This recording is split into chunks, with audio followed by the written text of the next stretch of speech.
Değerli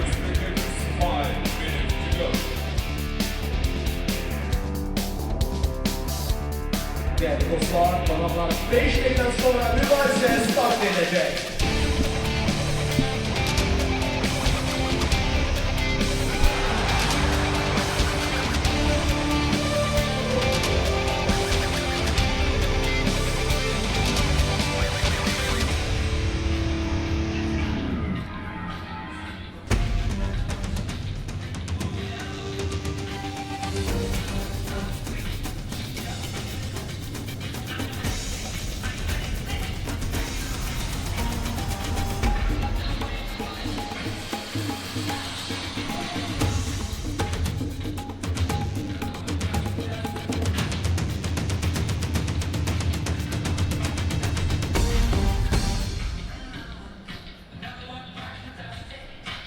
A very good morning and welcome to the opening day of competition at the Baku Grand Slam 2017. We're looking forward to an action-packed 3 days of competition. We're going to start by taking a look at the lightweights, and I'm delighted to be sitting next to former world champion Loretta Cusack-Doyle. Loretta, good afternoon. Good afternoon, Sheldon. And I'm looking forward to a very good day of judo today, and we've got some outstanding performers that are going to take part today. 48 kilos, Nikolic of Serbia, 9th in the 48 kilos, 9th in the world ranking, and 5th in Dusseldorf a fortnight ago. So should be one to watch at the 48 kilos. 52s, well, we have a surprise here. Sarah Menendez of Brazil, Olympic champion at 48 kilos, making her debut here at 52 kilos, the first event out, I believe. So that'll be interesting to see how she fares in the move up into the new weight category. And obviously we've got 57, Ling Cheng Ling of Taipei, possibly one of the oldest athletes in the tournament, 3 times Grand Slam medalist, and hopefully we'll see a great performance from herself. But and then obviously what could be a better start, Alkran Savarov of Azerbaijan in 60 kilos, ranked number 2 in the world, took a bronze medal in Paris, and obviously that's one of the first matches out. I think it'll be a really good start for Baku, hopefully a medal for the Azerbaijanis. They've got a mix of number ones and then a few of the lower fighters down. Yes, they do. Yeah, they do. Especially, and we were looking at the weight category 60 kilos. Top man.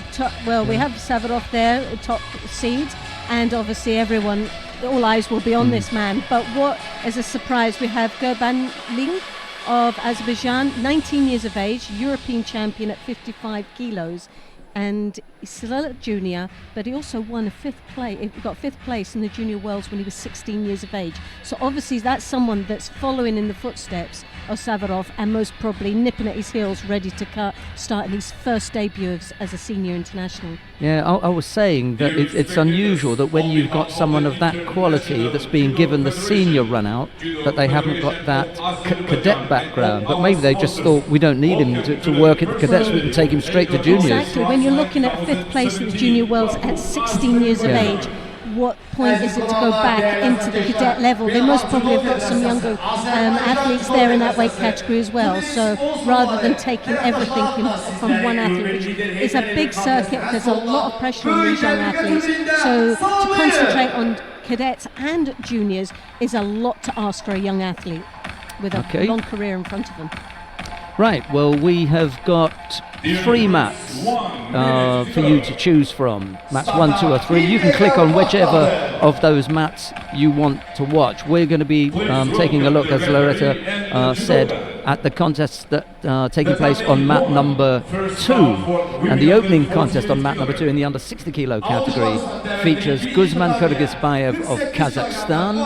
He's up against Jabo Kasba of Hungary. It'll be Kyrgyzbayev in the white judogi and Jabo in blue.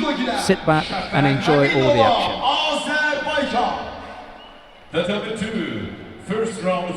Now I know that Loretta's prepared a long list of information and bullet points about some of the top fighters, and I wouldn't want that to go missing because there's some really good information in there. It's been a lot of hard work. I can Yeah, tell you yeah, that. But no, it's been really exciting and interesting to go through some of the profiles of these athletes. And in some cases, like you turn around, like we said with the previous 60 kilos, that where are they? We don't see them on the top ranking. Well, the reason we're not seeing them on the top world ranking for seniors is because they've been establishing themselves as a junior player, and this is their build up for the next 4 years to the Olympic Games in Tokyo, I would suppose. Well, here they are, and here's the opportunity then. First up for Kyrgyzbayev in the white judogi, Żabo in blue. Valimata Karinkanta of Finland is the referee in the middle for this one, and I better go and get that sheet that gives us all the referees' names, because I might sound clever in getting that one, but I'm not going to get all 14 or 16 of them from all various countries. It's already a better start than me, because I didn't do my homework on the referees. Sorry. I won't worry about it too much. Well, obviously this is the first opening round of 60 kilos, and we're just into the first minute, and we're Kazakhstan there taking that right hand high up onto the shoulder.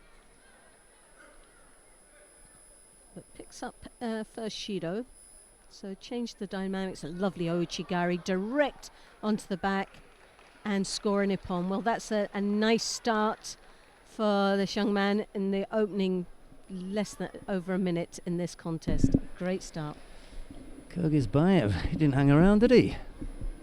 Inside the first 45 seconds, the big attack. Well, that means that Kyrgyzbayev will go into the second round, where he will compete against Savarov in Savarov's first round. So it'll be interesting to see how he... I think it'll be a stiffer contest in the second round. The first match out as well, it's one of these difficult ones. Even with the top athletes, their first pre-match nerves, sometimes they come out a little bit ropey. They don't come out flying on the first start. They come out a little bit more cagier, because if they miss out in the first match, that's them lost. And they're out having an early shower. So it all depends how confident he feels going, and obviously on home turf as well, the pressure for that, to perform in the first match. Nice technique, wasn't it? Oh, it was, really. And Savarov will have watched that as well. Yeah, they've got some big screens in the back, in the warm-up area, so fighters can have a look. Not all of them like to stand around watching, but I'd imagine that Safarov would have had a look at that. He may not know the Kyrgyz fighter.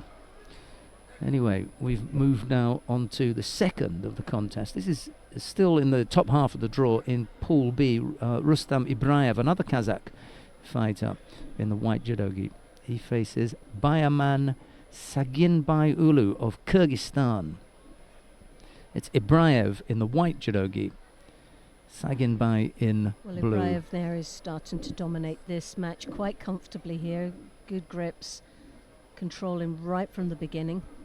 And as you see, working his way into that Niwaza, looking for every opportunity he can gain in the ground.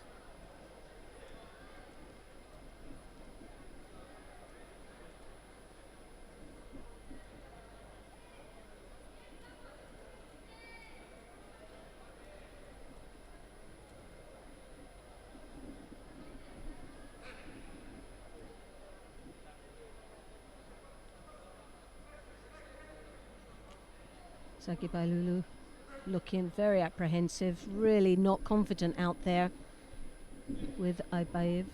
He's probably seen what the last Kazakh did. Yes, possibly. He thought, I'm not going over for that. I think I'm going to try and stay on the mat for at least a minute anyway. But he's kept away from picking up the Shidos, even though it doesn't look as positive for him. As you can see, Ibaev there with that left hand on the belt, working really well off that grip and piling a lot of pressure onto his opponent. So first Shido now being awarded.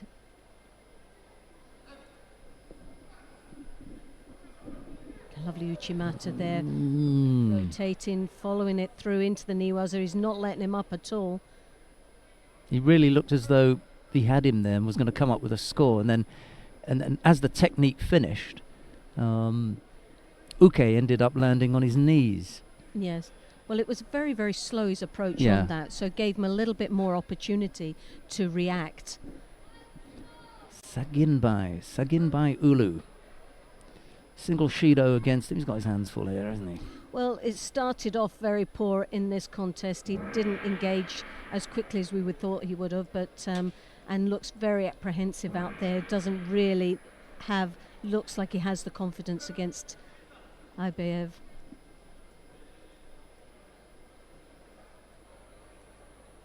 So just 1 minute and 8 seconds in this contest. Bir üst atağında bir araya geldi. 8 tane av judocuda Leyla Aliyeva galebe kazanır.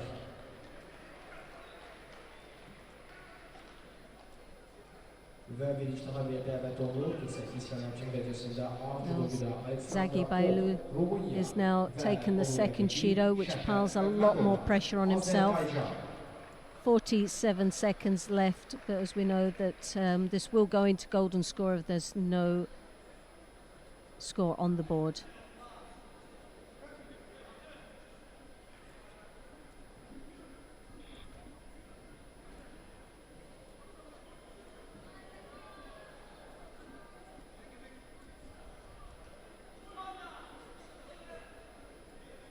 Ibriev there with that left high collar grip, rotating on that shoulder, controlling quite nicely, but doesn't seem to be able to finish off. We've seen the Uchimata earlier on. That was the best opportunity he has other than the Niwaza, and you've got the Uchimata into the Makakomi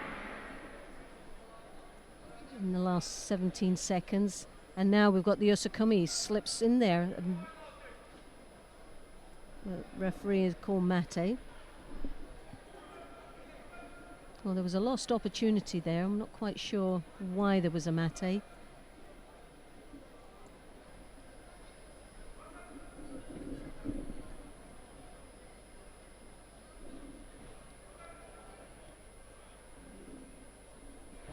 It's young Mr. Smolin is the referee in the middle, just waiting to get the instruction from his colleagues. They're having a look at the replay. There was something obviously that we've missed, and nothing to worry about then really, but sadly it was a lost opportunity for Ibriev there that had the Osakumi, and it was called mate, so he'll be disappointed with that. Now we're going into the golden score.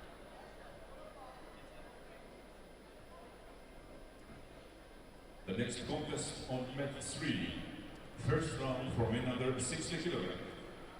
In white for Brazil, Eric Takabatake. In blue for Azerbaijan, Nati Kurbanli. Kosota, but lovely counter there for what seemed to be all going horribly wrong there for Zagavalulu, that goes through to the next round. Now that was a massive surprise.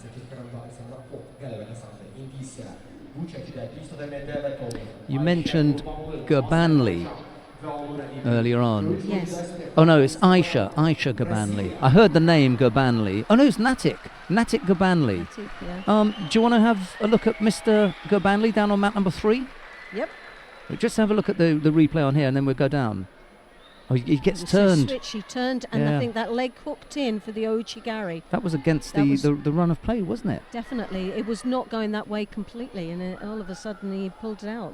Mr. Matthias has been very good at taking us down to mat number 3, where we're watching round 1 in the under 60 kilo category. Eric Takabatake of Brazil faces Natik Gurbanli of Azerbaijan. What a handful for the young Azeri, 19 years old, fighting the far greater experienced Takabatake, who himself is not that much older, but he's just got so much more experience. A very, very difficult contest.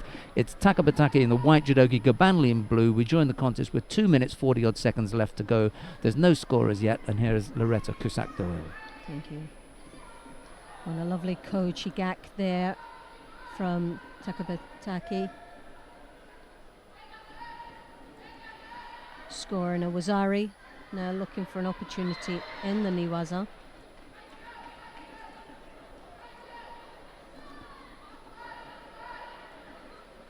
Well, the Wazari was taken off, sadly, but it was nonetheless a nice Kochigak.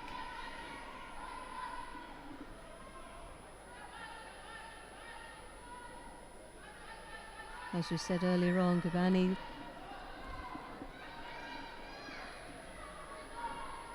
European champion in the junior European champion in under 55 kilos, has moved up into this weight category. So just his first debut into a senior international event.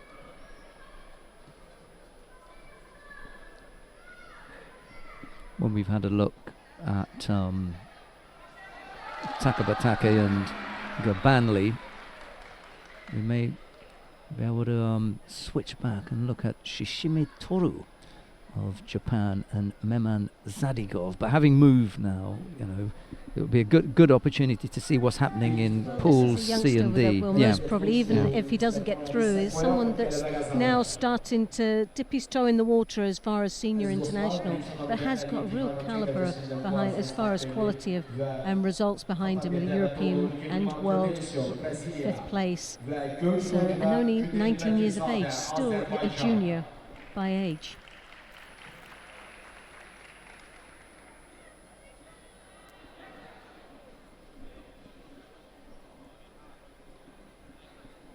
Obviously his teammate Savarov, the number 1 seed, that we'll see a little bit later on, and hoping to follow in his footsteps. Lovely attack there.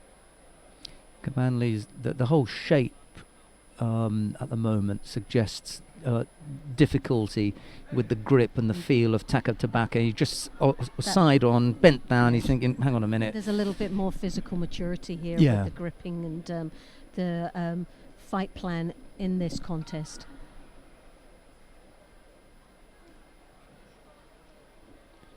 Gabani really desperately trying to get through, but as you can see, his sleeves have been kept down. He's really struggling to get the grip that he prefers, and looks very scrappy when he attacks, and he's attacking under pressure, which is sad to see at this moment.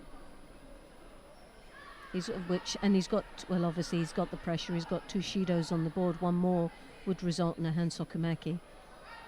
Now's a good time to go for it, actually. Well, and he does, but again, a very poor attack, but I think under a lot of pressure. There's the suspicion of the possibility of a counter there, but nothing,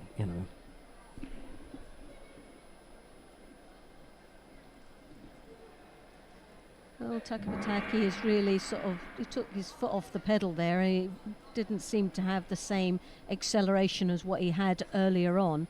Now we're into the golden score.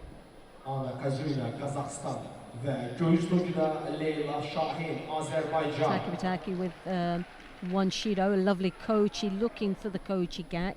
Just lost the hook. Gabani looking for the Niwaza.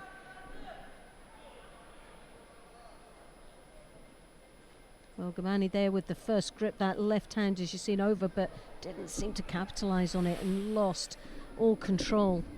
That little Ashiwaza just put him on his backside. It wasn't quite enough to bring up a score, but Gabani's now starting to build up a bit more confidence now. He's looking to be a different fighter out there right now.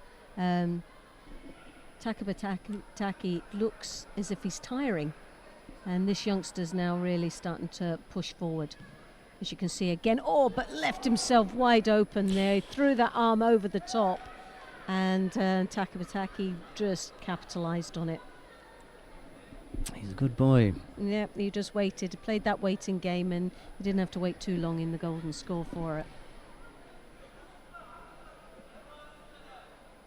Now, Memen Sadigov of Azerbaijan, Gabanli's teammate, is up against Shishime Toru on mat number 2 in the under 60 kilo category. Let's go back to mat number 2 and see what's happening immediately after the replay. Sorry, let's go back to mat number 2 and then we'll see how Shishime and Sadigov are getting, because it looks as though Sadigov is holding up the Japanese, if you like. He's giving him a good run for his money. He, however, has picked up 2 penalties. We're into golden score, and we just had the first 15 seconds. Well, an Uchimata there from Shishimi. More of a desperate attempt here to try and finish this contest in the gun. Tsuyotoshi attempt once more. Two very good attacks from Japan.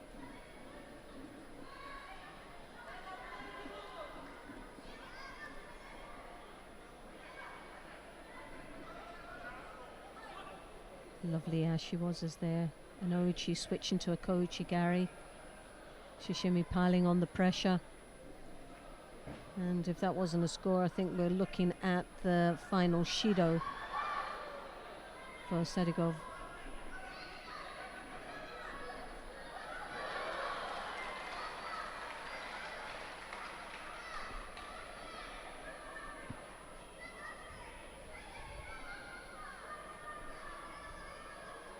Yeah, he wasn't rushing him to do up his gi. No. Because he realised, well, there's no need to rush him because we're finished. There was two very, very strong attacks from Shishimi there. He put the Uchimata in, he did the Ashiwaza as a combination, which was the Ouchi Kouchi Gari, and there was a flurry of attacks in that golden score, and the Tadeusz just sat on it really, so that he lost out in the last seconds there.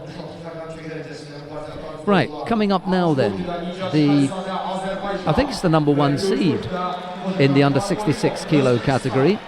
Nijat Shikalizada of Azerbaijan faces Kojiakbar Olimov of Uzbekistan. Is he the number 1 seed? He is the number 1 seed. Right, it's Shikalizada in the white judogi, Olimov in blue. Next contest on match 3 is first round for men under 66 kg. In white for Israel, Tal Flicker. In blue for Georgia, Tornike Naguyashvili. Well, Olimov come out very, very bouncy indeed. Looks as if he's up for this contest. He's got a hard job in front of him, especially with the number 1 seed from Azerbaijan.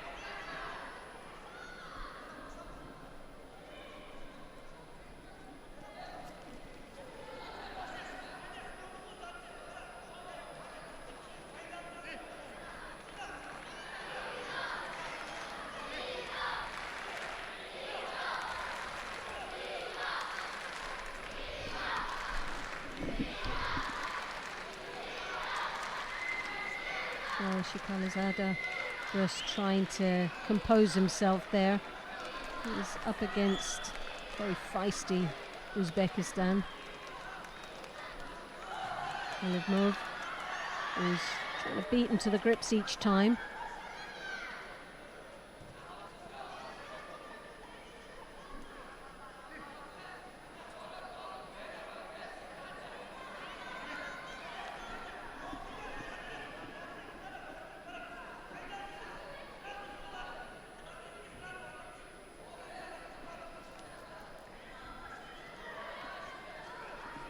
Shikalizada, they're just desperately trying to get his grip.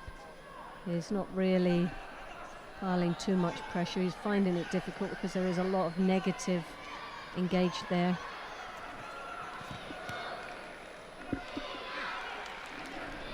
Good attack there.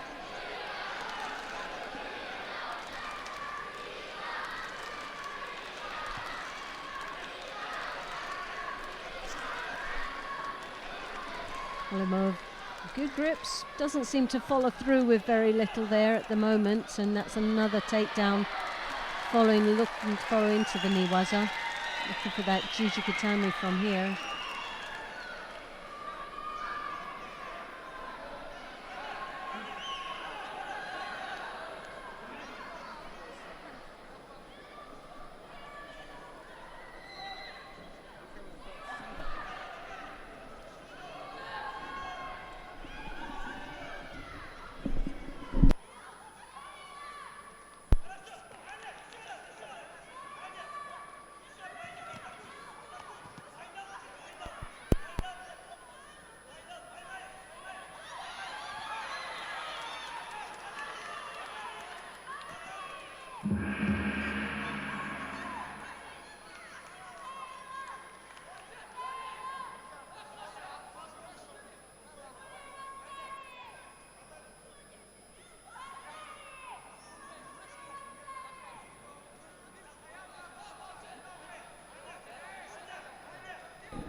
Shikalizada's just had to step off the tatami for a moment.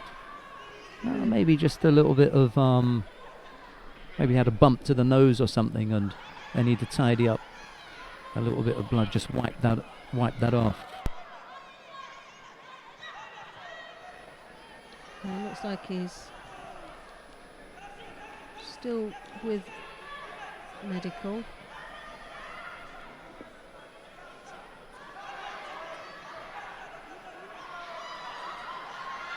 Always difficult for the athlete that's out in the middle. It does give him it all depends on how he acts with it. It can give him the time to compose himself and think of his next action plan out there. He's doing quite well against a very tough opponent.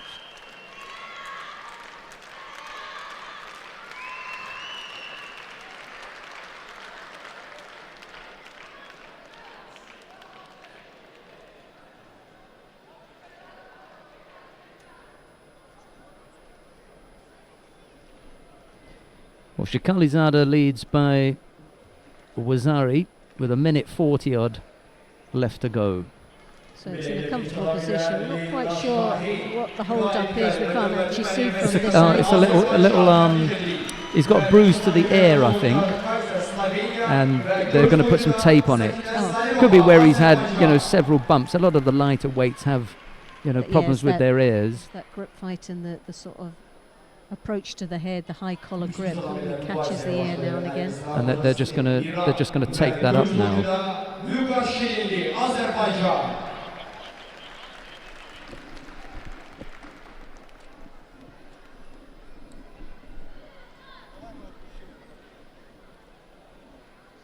It shouldn't be too long before we're back underway. Well, they're back now. Okay, here you go. Attractive colour that they've decided to go for. Blue this time, the tape. There you go, that's nice. It's just a question of how much of his back was on the mat. The referee's given Wazari. Lovely Sutemi was there. Nicely executed. Took him very cold. Olimov just really wasn't prepared for that, was he? No, it was, as Loretta was saying, there are times when you don't know how it's going to work. It's going to work in your favour or against you. I think that one, he was lucky to avoid that. Yes, but he rolled off one shoulder, the top of one shoulder. So, it looks spectacular, but on the replay, they must have had a look at just how much of the scoring part of the body made contact with the mat and decided there wasn't enough to come up with the score of Wazari. So, a single score of Wazari is what is on the board for Shikalizada. He had that just before they had that little bit of a break, and now we're back underway. Shikalizada now looking for the Niwaza opportunity, and you're right in saying that depending on how he landed, it could have been that Shikalizada actually landed first, and it was the shoulder and his own part of the body that landed first, which meant it wouldn't be a score as well. It'd be interesting, but like you say, it was very spectacular.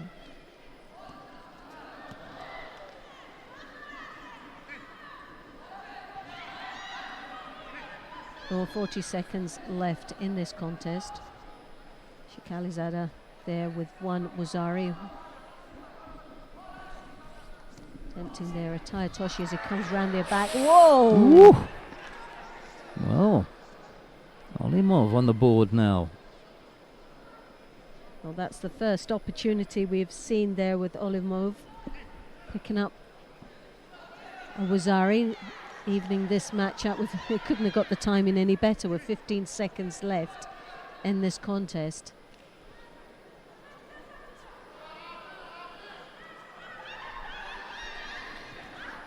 No, it was a little bit over ambitious there with that. That left leg was so far away, didn't make contact with Olimov. No chance of catching him here, and we will have a period of golden score.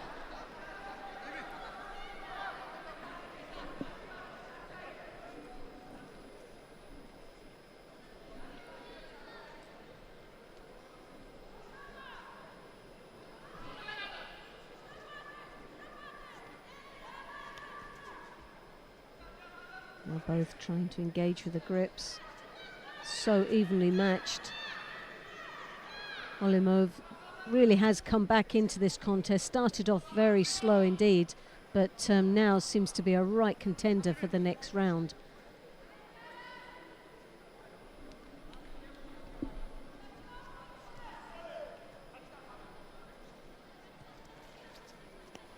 Koichi drops Yanagi, good combination again, piling on the pressure. Keeping himself busy, isn't he? Now it's Shikalizada who all of a sudden... That left hand over the top and that Sumigeshi attempt there. Didn't again get that rotation over, landed first.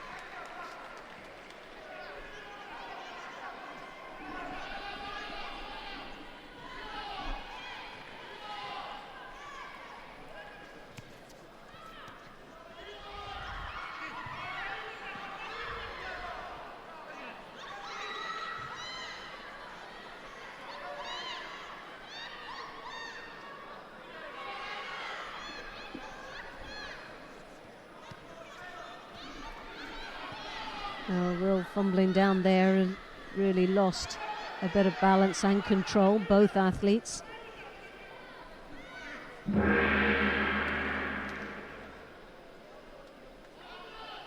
It's Alimov with his back against the wall here because he picks up another penalty and that's it. Whereas if Shikalizada is penalised, then things are even. So he's got a little bit of room, the Azeri, to play with here. Minute 28 now already we've had of golden score.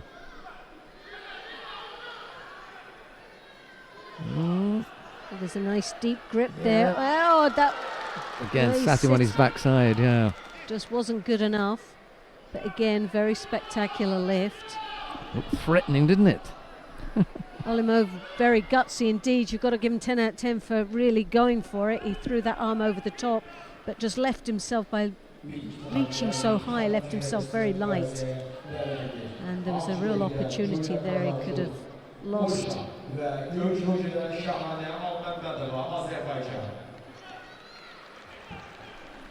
Something again is happening, but this time it's Alimov. Olimov's turn to have a little bit of blood, and this time it's just from the nose.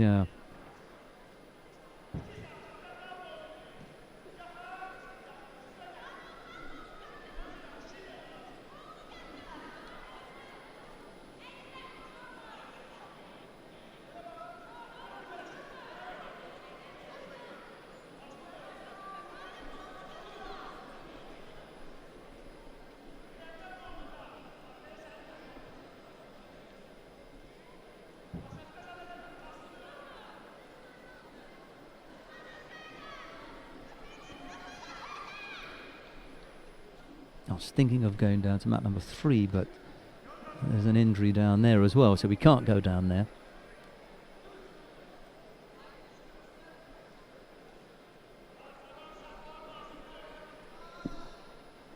I was just looking around as what a spectacular arena this is. They use these for the European Games. Is this the actual... This was the venue, Slightly different configuration, but it really looked good and it was terrific. And of course it was ram-packed.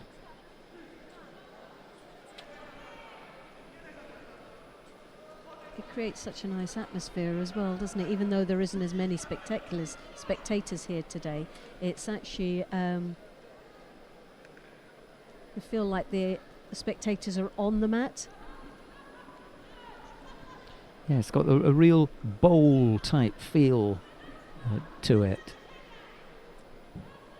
We're quite lucky. We're down at one end. We're down towards mat number 3 in one corner. We've got a nice view, but we tend to watch the monitors anyway. And we're right by the stand where they're going to have the podium, where they're going to have the awarding ceremony. It means that we can grab the athletes if at all possible.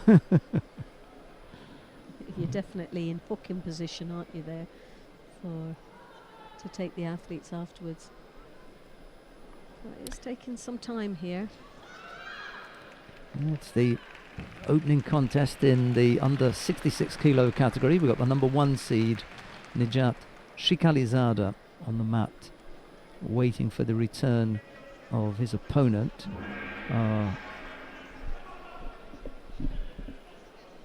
Koljakbar Olimov of Uzbekistan. That's his opponent. Down on mat number 1 now, Julia Kowalczyk of Poland is in the under 57 kilo category. She's just scored down on mat number 1. It's not one of the biggest entries for a you're right. Grand Slam, but we've definitely got some top athletes participating. Well, we're back now into the golden score. That's a very unusual strapping to the face.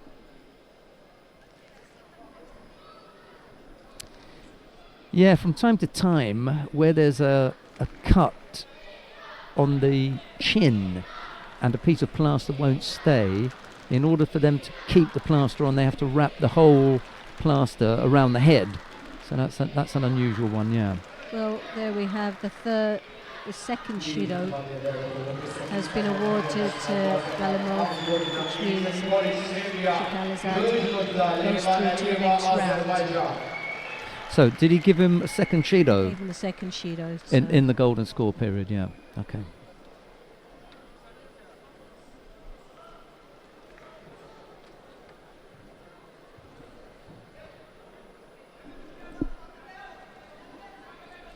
Right, who have we got coming up next then? We're sticking on mat number 2. We're in the under 66 kilo category. It's the second contest. Garbet Yazibetmov of Kazakhstan faces Lasha Gyuniashvili of Georgia. Yazibetmov in the white judogi, Gyuniashvili in blue.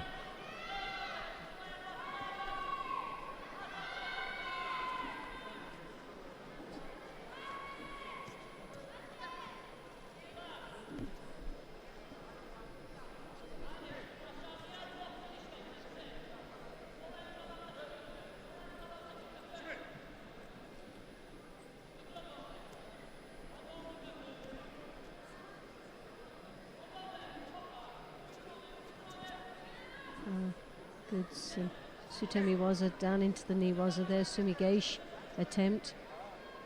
A bit more of a ploy to get into the knee Waza from Yusimotov.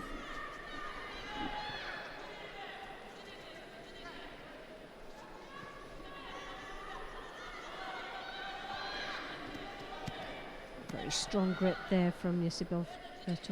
It's not a bad little move there. He went to He's the got right and then he went shot left. Yeah. Very powerful left hand up onto that collar.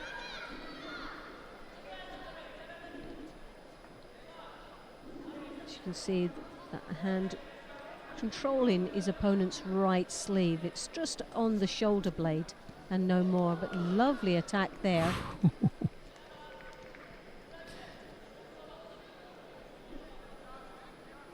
Makakomi is scoring the Ippon. Well, that's a shock up for Yazibetmov because he's not a bad fighter, the Kazakh, but Gyuniashvili ambushed him there. Well, just caught him, didn't he? It was sort of, as he threw that arm, came round the back, there was the mistake. He came round to bear hug him more or less and closed up the gap, and he just folded onto it. He actually fell onto that hip. I don't know if you remember the contest, the final between, in the Olympic Games in the under 52 kilo category, between Mylinda Kelmendi and Odette Giuffrida, but she attempted not a similar technique, but something that allowed Kelmendi to come up with that counter. It was the same kind of thing. One thing opens up the opportunity for the other. Nice piece of work there. Right. On the mat now, Takajo Tomohumi of Japan faces Gassem Nurizadeh of Iran. It's Takajo in the white judogi, Nurizadeh in blue. Takajo has a nickname. Takajo 321 is his nickname. Takajo 321. Takajo 321. Yeah, 321 is his nickname because I'll tell you why. We were at the Tokyo Grand Slam one year, and he had to fight the number 3, the number 2, and the number 1 seed in that order and beat all of them. Lovely. Well, if you're going to win, 3-2-1. if you're going to win an event like that, you do it in style, and he He did. He went through the hard route, didn't he? Absolutely. And I'm going to go back and confirm that, because it was such a good event, and he was unknown at the time, Takajo. New Year's Day, they're taking the first Shido.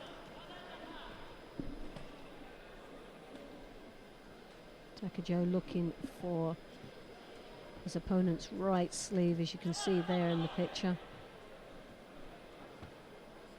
He's got that strong right controlling lapel grip. Once more, the second Shido.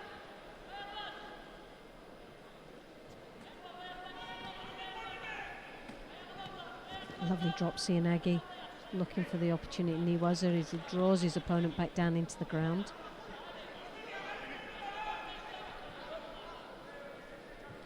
Right, very, very quickly, let me remind you of 2011. It was back in 2011. He's 25 now. He's 25. He's 25 years old 19 now. 19 years of age. So he's 19 years of old. 19 years old. His first appearance in the Tokyo Grand Slam. In the opening round, he defeated Golan Polak of Israel, not a bad boy. Ricardo Valderrama of Venezuela, okay, not that well known on the circuit. Alim Gadanov of Russia. And then the 3-2-1 was the Olympic champion at under 60 kilos, Chae Min-ho of South Korea. He followed that up by beating the 2009 world champion at under 60 kilo category, Hashbata Saganbata, who was the number 2 seed. And then in the final, he beat Musa Magushkov of Russia, who was the number 1 seed. So Chae Min-ho, Hashbata Saganbata, and Musa Magushkov, 3-2-1. And he'd already done Alim Gadanov. And at 19 in his first ever Tokyo Grand Slam. It took everyone by surprise. What a boy, what a boy. He subsequently went on to win the Tokyo Grand Slam again, but that was a few years later in 2014. So he's got some form. He's got some form, but he's struggling here with this young man. It's 2 Shidos to 1, very, very close match. Takajo's had better attacks, he's been closer to scoring. And as you've just seen, a lovely Ashiwaza. Morote Cianagi into sort of Siotosh. Takajo likes the Tokyo Grand Slam. 2011, 2013, 2015. He's won there 3 times. 3 times. That's Takajo. Yeah, the Iranian picks up a 3rd. It's rather unfortunate. Takajo finds a way to win. It wasn't the most blistering start. No, well, it's first match? Yes, that was his first match out. So, be interested to see how he warms up throughout the stages in this contest. First round for men under 66 kilograms, Japan 2. In white for Mongolia, Gambo Kerlen. In blue for Azerbaijan, Emil Hasanov.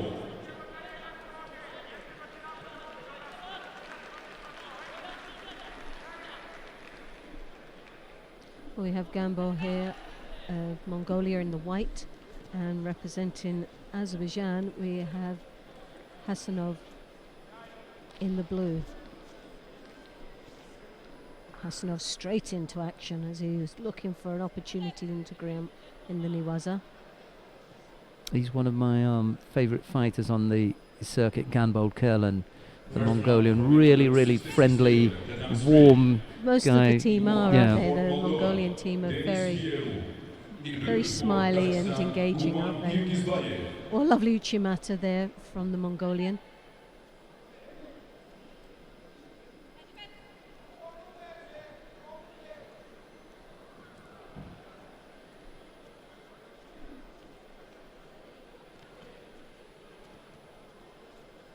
Gamble controlling that right sleeve, but Sumigeshi attempt there. Hasanov there.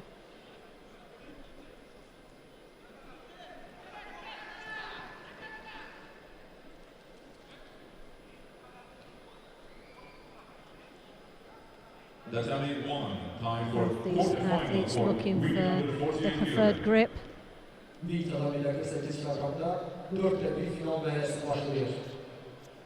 Please welcome athletes in white for Israel, Shira Rishoni. In blue for Israel, Good position as he tries to draw weight on his opponent to get the reaction and coming through for that Uchimata.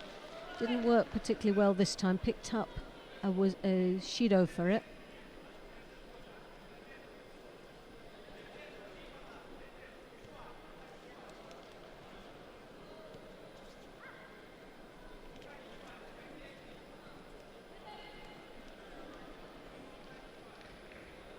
Well, Hasanov there piling the pressure on, and Gambold picks up the second Shido just in a minute and a half in this contest, and piles a little bit more unnecessary pressure on himself.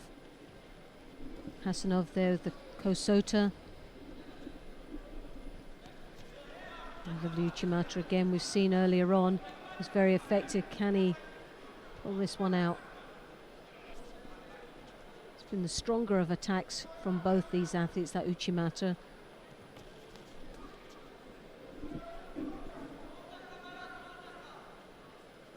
He's controlling his opponent's right sleeve quite nicely, Gambold. Looking for that Uchimata, as you can see. Hip coming in, the Kosota, combination of Koso Uchimata, but there again, what looked to be an entry in for the Ouchigari from Gambold, but no score because it was more or less execute for the Sutemi Waza from Hasanova. Well, he's just going to have a pause here whilst they look at something. I thought there was an Ouchigari from Gambold. He was piling the pressure on. Hasanov went into Niwaza looking for any sort of type of Sutemi Waza, but it was really to get out of trouble more than actually a pile on the pressure and attack his opponent. But within that time of trying the Sutemi Waza, an Ouchigari I thought was there, but obviously they didn't see it either. Okay, I think Gambold was absolutely in agreement with Loretta there that he'd pulled off an Ouchigari, but they didn't think so, so no score. Sadly, all the weight was going on to the rear, and he was executing it right from the beginning, that pressure. Now, we will at some stage move to mat number 1, and the reason for that is that with the slightly lower numbers, we've got the quarterfinals in the under 48 kilo category already underway, and we're still in round 1 of the under 66 kilo category. But we'll finish off watching Gambold and Hasanov. And the reason for that is that there's a head-to-head between Shira Rishoni and Noah Minska, both from Israel on mat number 1, and we'll let the two fighters battle it out. And as soon as we can go down there, then we will. It'll be Tatiana Cesar of Guinea-Bissau to face Alexandra Pop next. I think that's by the time that we get down there, that'll be the contest that will be on. I think Rishoni and Minska will have finished by then. Anyway, still 2 penalties picked up by Gambold, 1 to Hasanov. We've got 40 odd seconds left to go. We need to get a score in this one. Well, the threat has been from Gambold with the Uchimata. He's attempted it quite a few times now and been very close to throwing his opponent.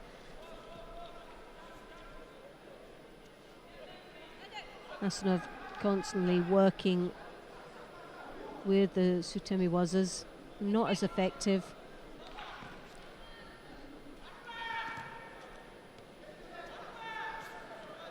Kosota combination, Kosota Uchimata from Gambold is something that you feel that's just waiting to happen. He's attempted a few times and he's got the right reaction, just hasn't got the finish. Gutsy attempt there from Hasanov. Comes round the back looking for the Kosota, but left himself a little bit wide there and vulnerable for a counter. So it's looking like this will go to golden score.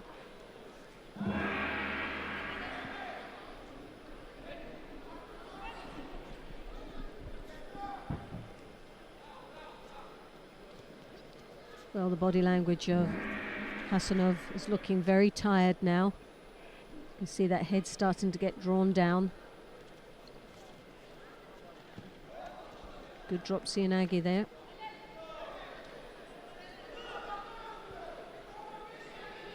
It's taking a little bit longer to get to his feet each time, isn't it?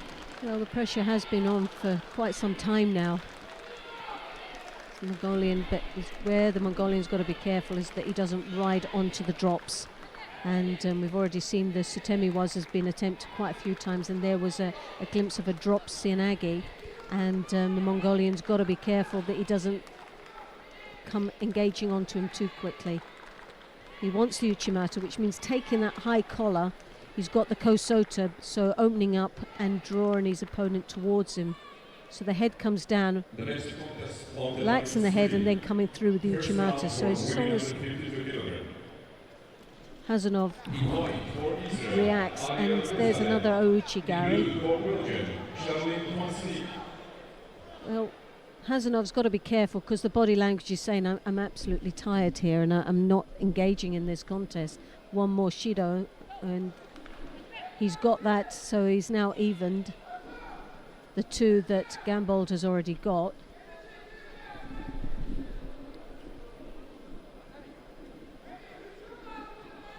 But again, there's a nice grip from Gambold, as you can see, ready for the Uchimata. He's looking for it, but he's waiting a little bit too long for it. He's sending out far too many messages to his opponent. I think Hasanov is looking, if he doesn't do something now, he will pick up that third Shido.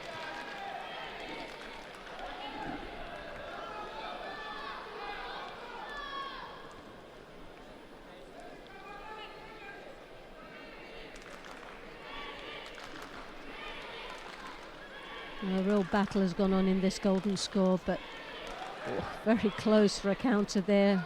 Gambold's hooked in for the Ouchi-gari. Hasanov had enough energy to try and counter it, but just didn't have enough energy to finish it.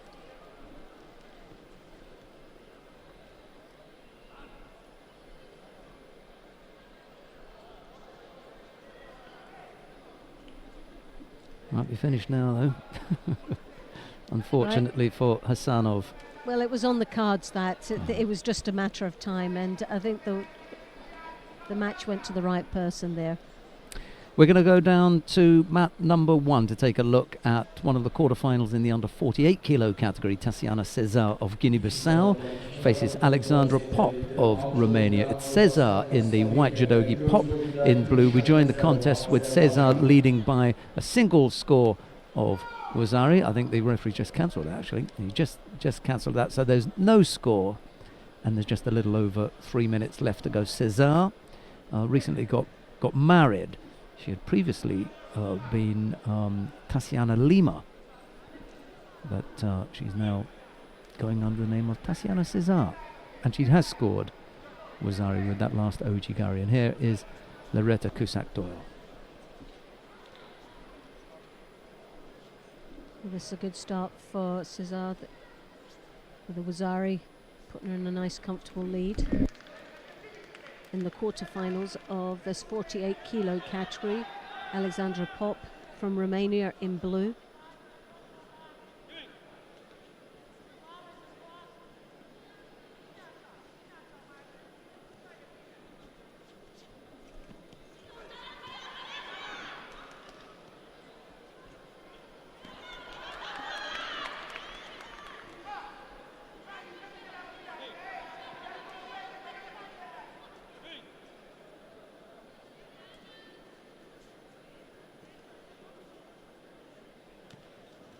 Tatiana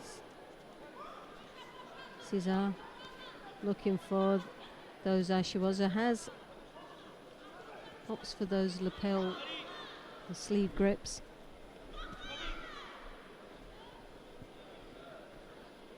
She takes.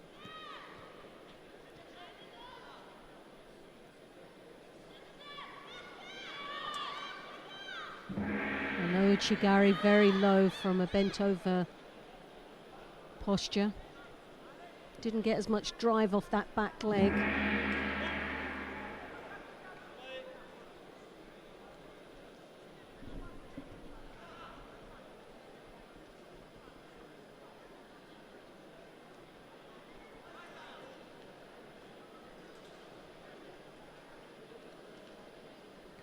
Well, 1.5 minutes left in this contest. 1 Wazari on the board to Cesar. İkinci tatamide 52 kilogramlık vaziyette ve doğru amcuda Amanda Perez, Boşa ve Aura gibi. Again, side drop there from Cesar. Didn't really get that final finish on it, but again, another strong attack.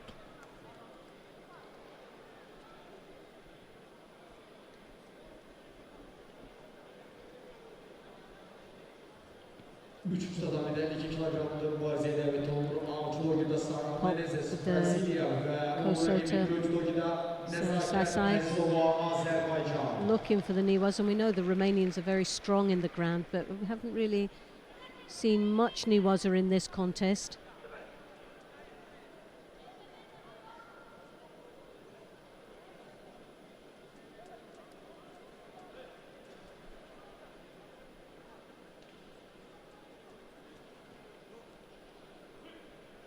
Well, it just seems a flurry of Ashiwazas here, 1 for 1 at Ochigari. Again, because of a bent over posture, she's not getting that drive, that entry in as deep as that she'd like to, which means that there isn't any drive off the back as she's entered.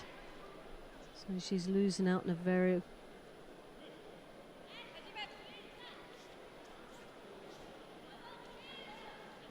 Well, both of these athletes are quite tall for this weight category, but surprising not to see the more leggier techniques such as the Uchimatas and the Osotos with the reach that they have.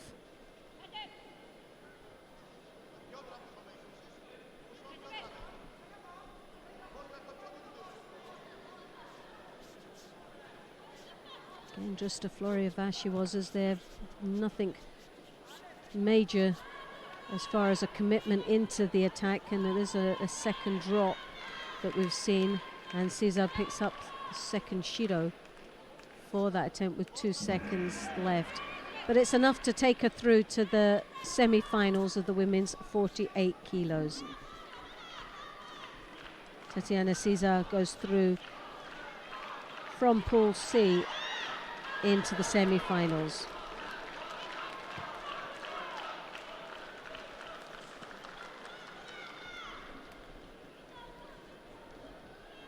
Tatami 1, the winner in white for Guinea-Bissau, Tatiana Cesar.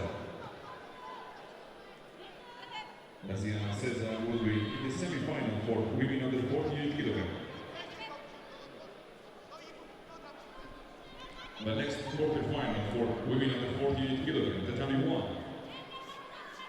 In white for Ukraine, Marina Chernia. In blue for Brazil, Stefani Koyama.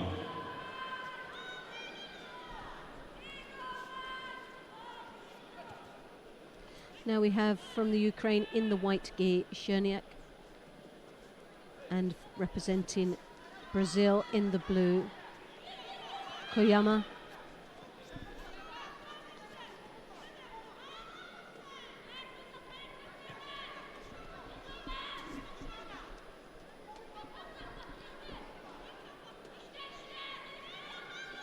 Koyama there now looking to tie up that head quite nicely. The most important thing is to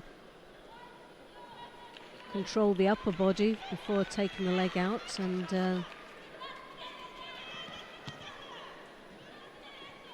Cherniak doing really well there to avoid any difficult situation in the ground, and now finds herself on the attacking situation here in the ground, looking for an opportunity.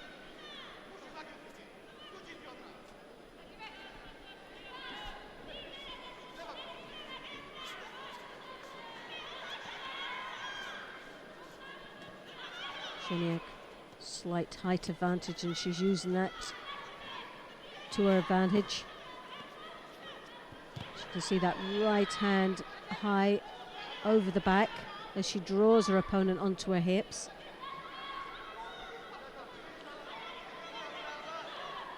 And that right arm gets thrown over the top, looking for Sutemiwaza. And now an opportunity in the Niwaza.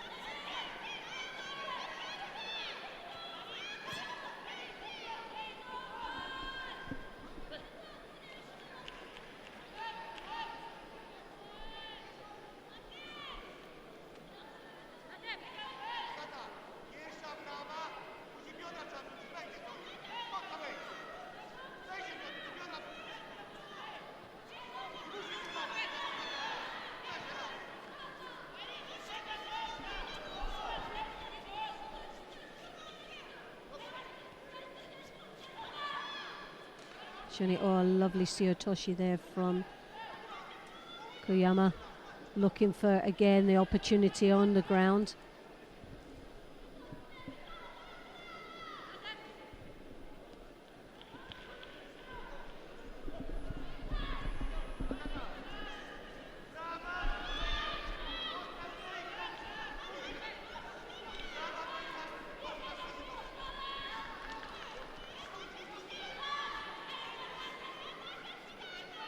And the Osakomi there, as she secures it. Oh, she just lost that little bit of control, and the upper body now still piles the pressure on. But a nice bit of Niwaza there from Koyama.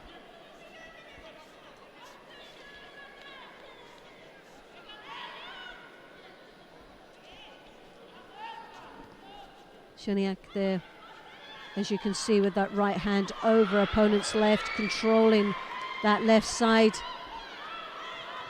of Koyama, who comes in as soon as she loses that. Through comes the arm for the Moroti Seanagi, and a lovely ippon. It was something that was threatening all the time,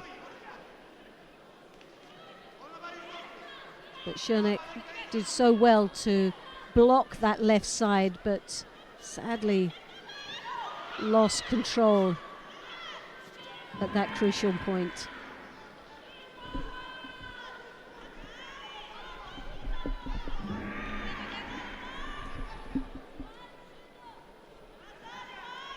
And Koyama goes through for Brazil into the semi-final, where she'll be up against Cesar.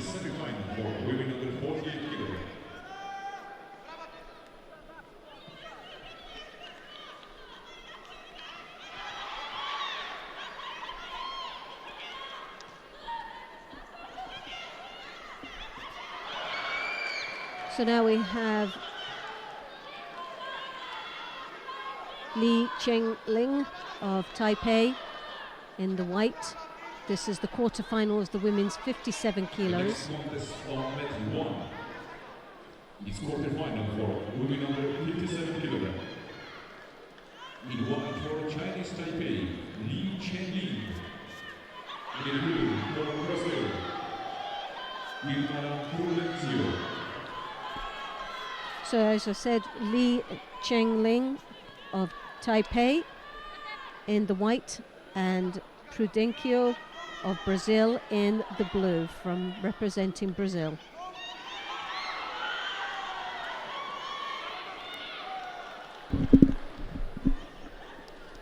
Right, well, I'm not sure. Have you managed to introduce this one? Yes. Oh, well, so we could say hello to all our Facebook viewers or listeners, because I think this one is going out direct onto our Facebook page. So hello to everyone Nice out indeed. there. Lian Chen Ling, Chinese Taipei. Loretta will no doubt have filled you in on her background. Yes, well, ranked 12 in the world, her first event this year, 3 times Grand Slam medalist, and a 5th place in the Olympic Games. So she's quite a strong competitor for this weight category, and a great opportunity for a medalist. Well, this will take her into, if she wins this, into the semi-final. So getting closer. This is a young lady that obviously trains in Japan, and lost, I believe, to, was it, I can't remember who was it, one, a training partner. Matsumoto Kaori. Kari, yes. And as you were saying early on, she lost to in her. that into the bronze medal final, so picked up the 5th place. So. Not sure what it is that's delaying us with the start of this. Anyway, Frank Wolf is the referee for this one. He's just about to make his way to the middle. I had a nice gift from him this morning, didn't I? Yes. Tea. Tea. Gave me some tea for my sore throat that I haven't got. I didn't want to tell him I haven't got sore throat any longer. Let's just pretend. Yeah, pretend. Yeah. Pretend you Right, lost. here we go then. Leanne in the white judogi. And her opponent for this one is Prudencio of Brazil. Leanne, she's 29 years of age. She's got to be one of the oldest female competitors this tournament. You look at her, she doesn't look that old, does she really? Well, she's wearing well, yeah. Yes, lovely Uchimata attempt there as she drags her opponent into the contest area.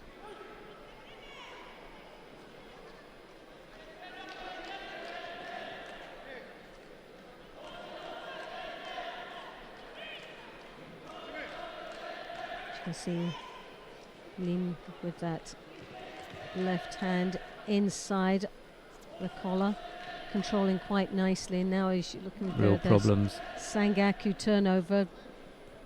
You can see those legs tied up very nicely as she rotates. Oh! Out. Well, that is a big surprise. Well, a surprise, but very disappointing because there was action all the time. The legs were tied up. She rotated her over, and it was almost a Osakomi. So I'm very surprised about that. I wonder why they called us mate there.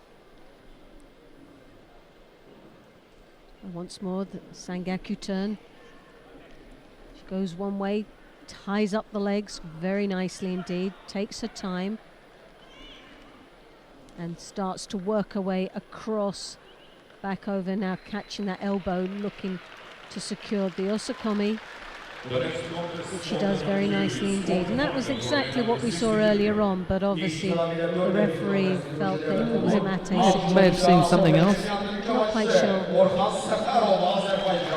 I'm not going to say anything just in case he takes his tea back. Yeah, so, I mean, I'll leave that one. What's in it? Yeah.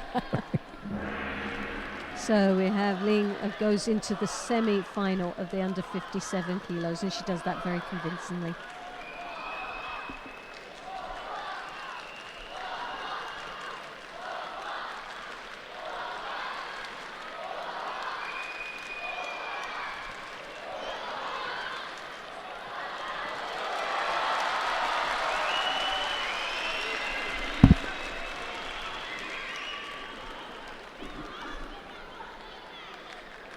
That everyone, the winner in white for Chinese Taipei, Lian Chenling.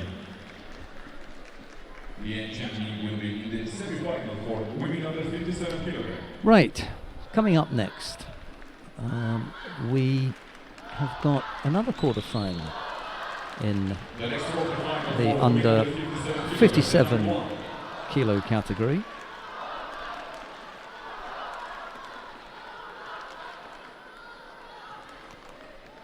Was welcome in white for Kazakhstan, Sevara Nishambayeva. And in blue for Right, Azerbaijan. Sevara Nishambayeva of Kazakhstan faces Leila Shahin of Azerbaijan. It's Nishambayeva in the white judogi, Shahin in blue.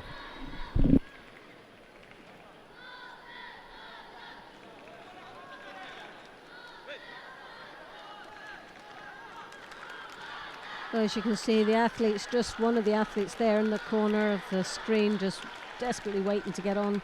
This is the quarterfinal of the women's 57s. Nishambayeva of Kazakhstan in the white, and Shahin of Azerbaijan in the blue. Now, obviously, the crowd will be behind this young lady, Leila Shahin.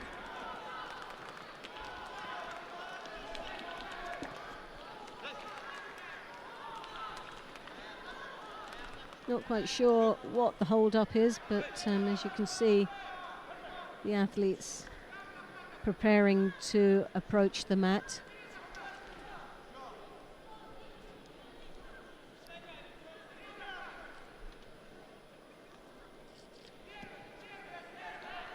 If you've just joined us, 183 athletes participating over the next 3 days, 110 men and 73 women, representing 31 countries here in Baku.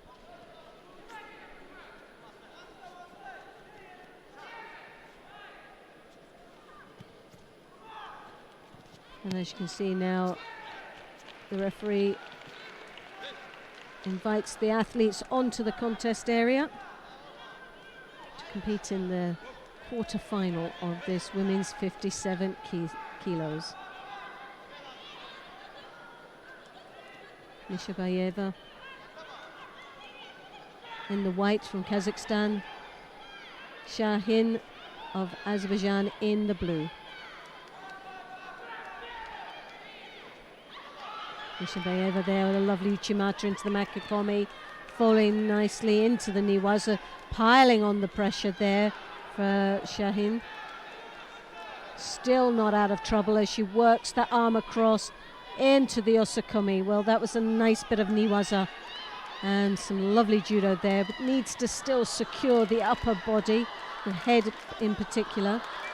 She hasn't done that yet, but she has right now. So that's sealed, the hips are down, and the control is there. Nishabayeva now in a very good position as the clock ticks away for Ippon. Well, there you go, Nishabayeva.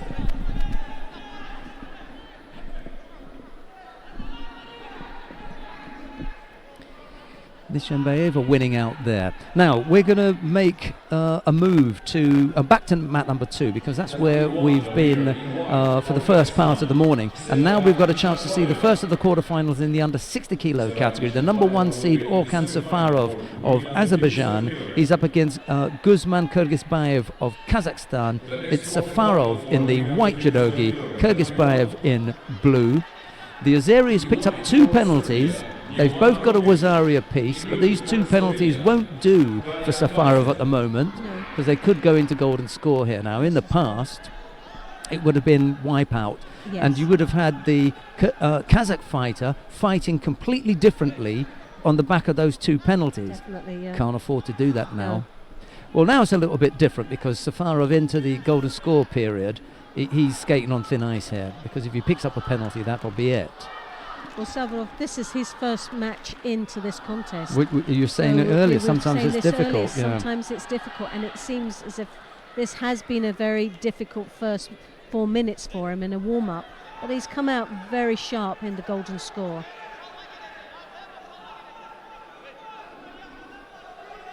And for athletes, you never know how your day's going to go until you get that first fight under your belt.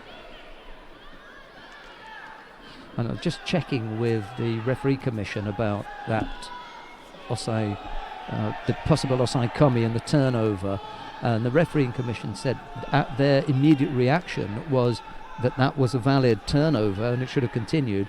Right. But the referee had called Mate because they were outside of the area. They were completely outside of the area, and the turnover had not yet taken place.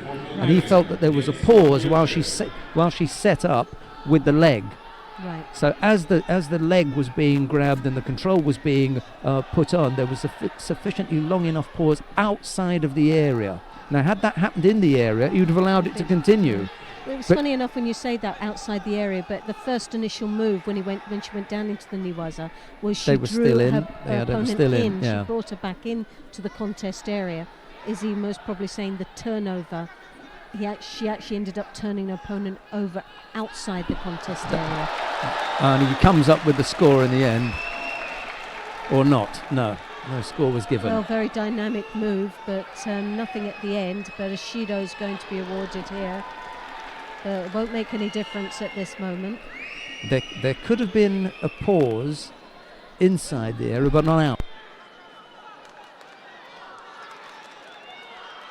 when we saw it again, we said it was almost the same thing. Yes. So why was it different? And then, well, that's the explanation. So obviously, just So- down to where they were at that particular time on the edge. Exactly. So now it's Well, Kyrgyzbayev Well, with a problem. yes, well, you see that that left hand nicely controlling the Uchimatas there. The Ouchigari, good combination of techniques there. Nice flurry of attacks. I just get the feeling that Kyrgyzbayev probably gave his best Well, in the first part of it's the looking contest, like and he's that. struggling now. At the moment, you can see Savarov with that left hand. It controls quite comfortably on the Yeah. collar. As we said, that's why he gets the second penalty. Just looking to Again, stay away. He's got that collar grip once more. Now it goes deep into the belt. Those hips are sort of pivoting around, looking for an opportunity. But it's a mixture of the Uchimata and the Ouchigari that's He's going there. to go again. So he it was looks like lucky that the another- jacket came off, because he really is.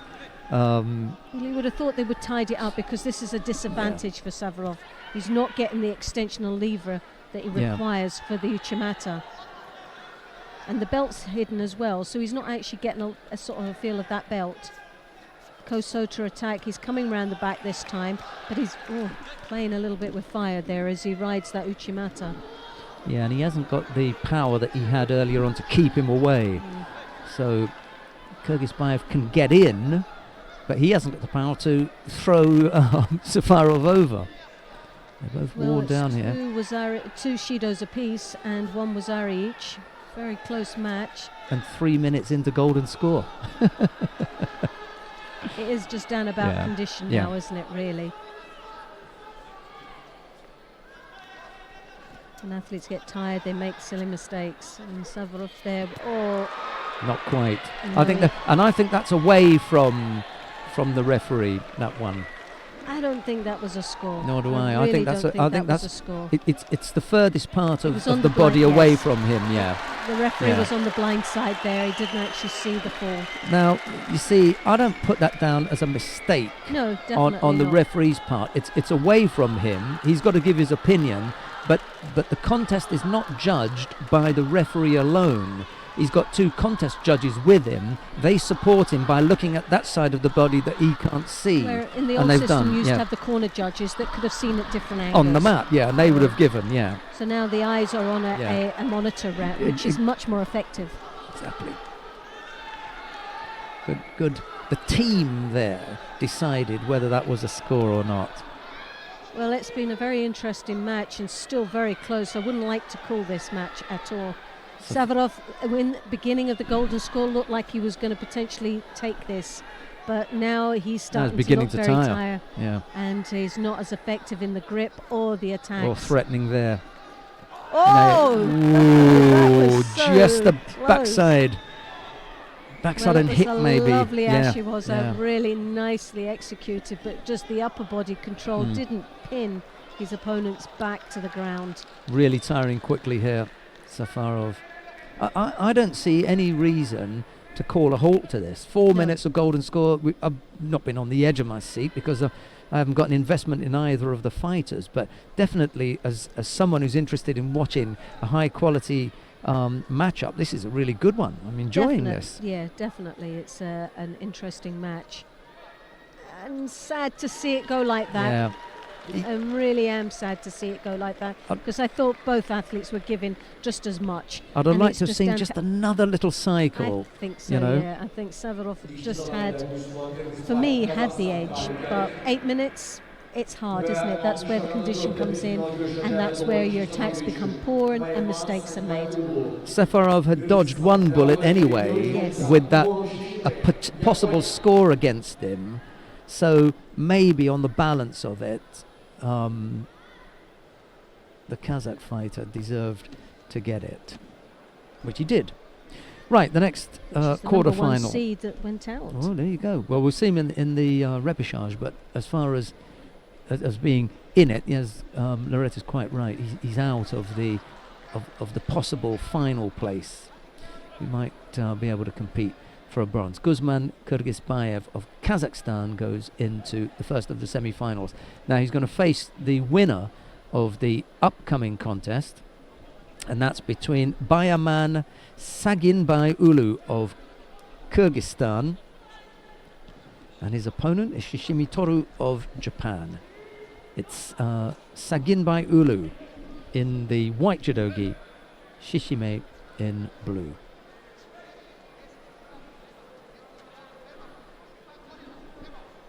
10 after 2.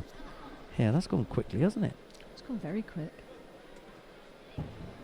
Some very interesting matches on the way as well. Lovely Uchimata into a Makakomi. Oh.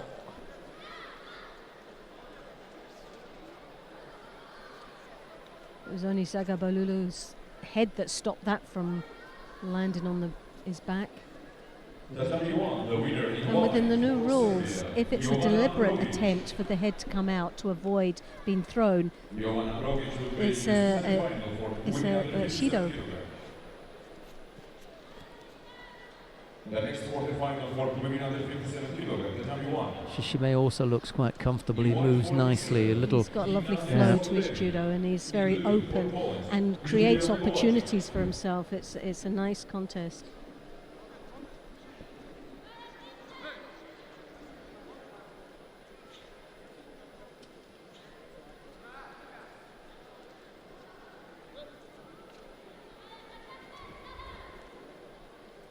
Well, he just seems to be playing a bit of a waiting game here. Shishimi there, and lovely attack. It was that Osota off to the side, took a different direction, broke his opponent's balance, now looking for the Niwaza. Not sure what Saginbay Ulu was indicating at the referee there. Yeah, he was saying that the lapel was on his face. Oh, right, okay. So that's what he was trying to... Silly thing to be trying to tell the referee how to do his job. You should be concentrating on making sure your arms are kept in and your chin is kept very tightly in, especially when you've got Japanese on your back.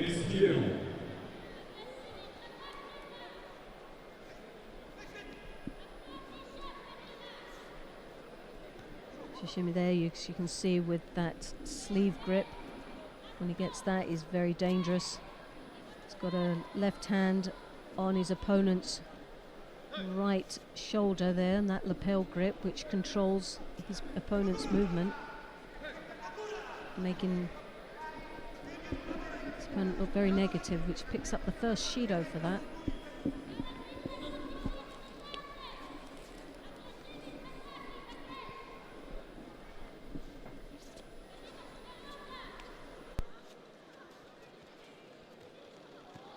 Mata Shishimi, and nicely executed, controlled so well.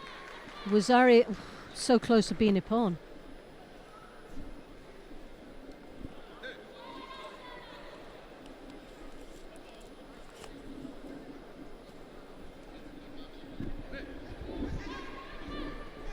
Well, Shishimi here taking a very comfortable lead with two Wazaris now, with 1 minute and 16 seconds left in this contest.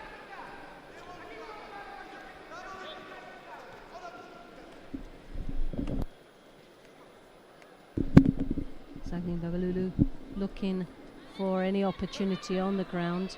Really hasn't had any chance of getting into this contest against his opponent.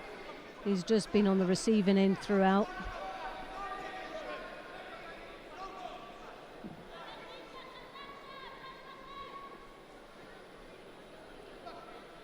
Sure what it is that they've decided to stop the fighters for. If you're going to stop them to get them to do up their gis, then my feeling is that you get them to do up their gis, 100%, which is what it looks like.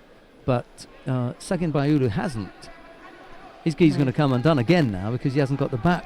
Well, he hasn't got the back put away properly, So stop them, and well, let's do the whole thing properly.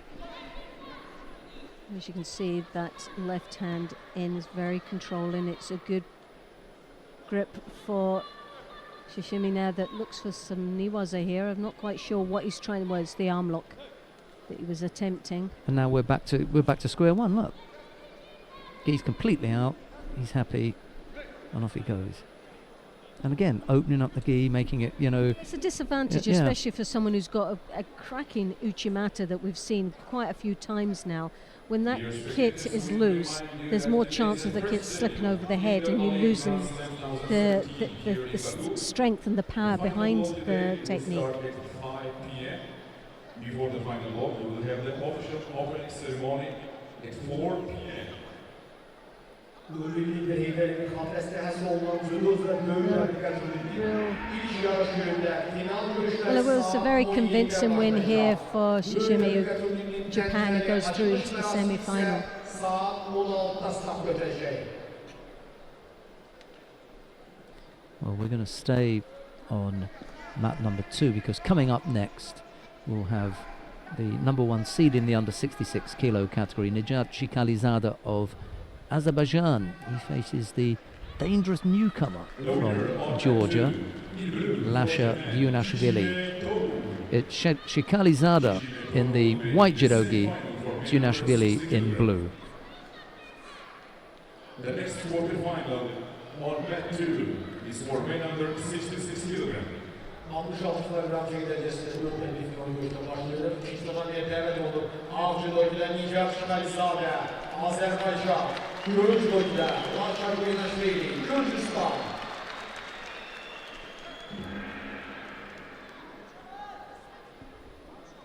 Well, Shikalizada, number 1 seed. It's got to be a favourite for a medal here today.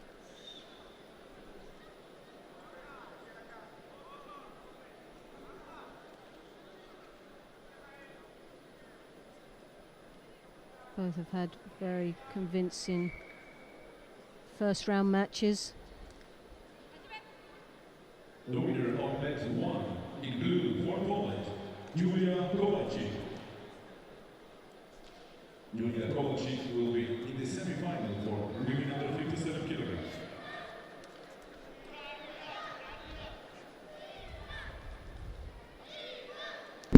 I just heard about the semi-final in the under 57 kilo category. Julia Kowalczyk of Poland has made her way into that semi-final. That's good news for her as we tidy up the scoreboard and we get back underway with Shikalizada and Yunashvili.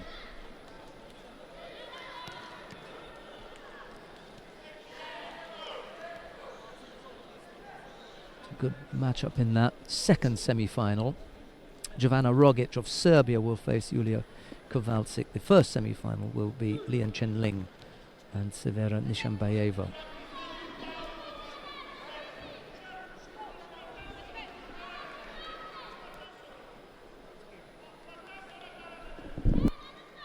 Shikalizada there attempted earlier the Yoko Tomonagi, one of the strongest attacks so far as he comes across there, an attempt of the Taitoshi.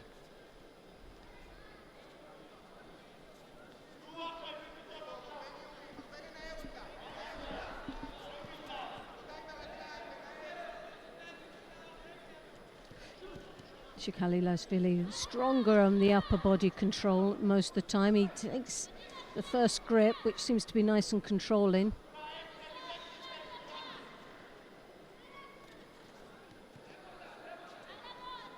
Yunashvili seems to be quite happy to allow his opponent take that lead with the grip, and he seems to just pick him off at the crucial moments.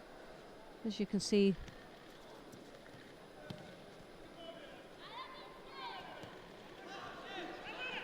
good combination of attacks with the Sumigesh.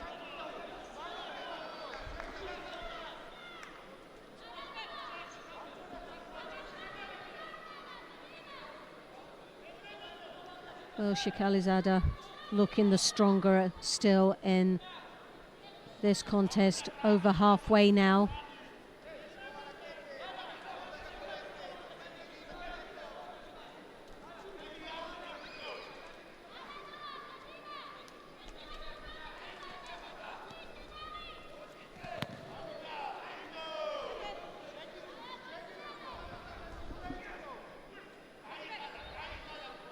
As I said before, Shikalizada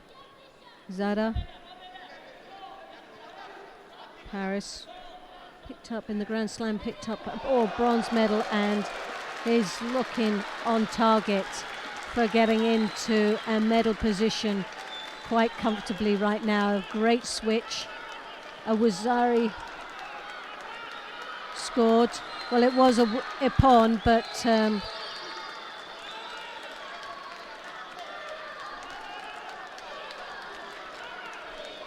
Shihalizada did very well to maintain the Osakomi, even though the Ippon was scored, to make sure that he secured with the Osakomi into Ippon.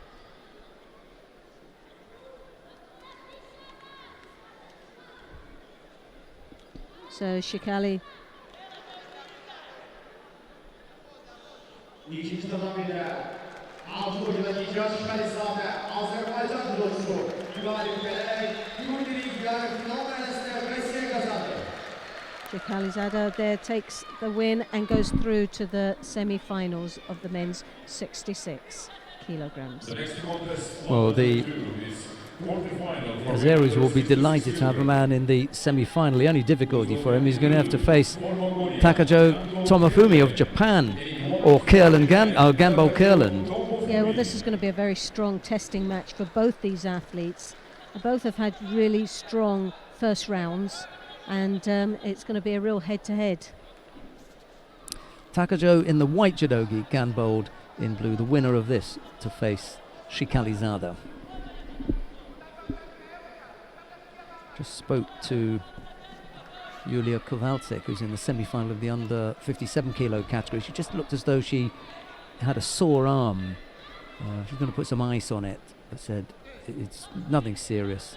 She'll be ready to face Jovana Rogic. Sometimes you find with athletes, though, having a crutch helps going through to a major match. In case it goes wrong, it's an excuse sometimes to have if required.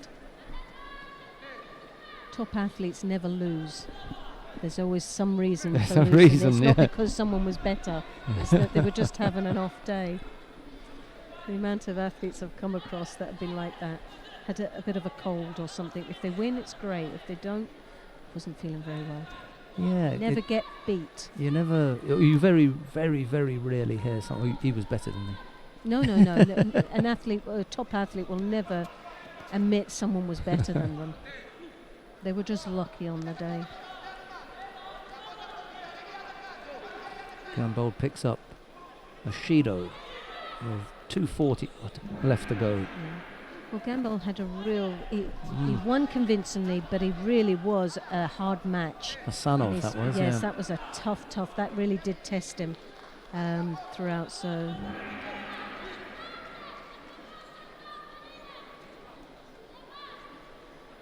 And it's whether he's recovered from that match is another thing now, which is going to test him here in the quarterfinals.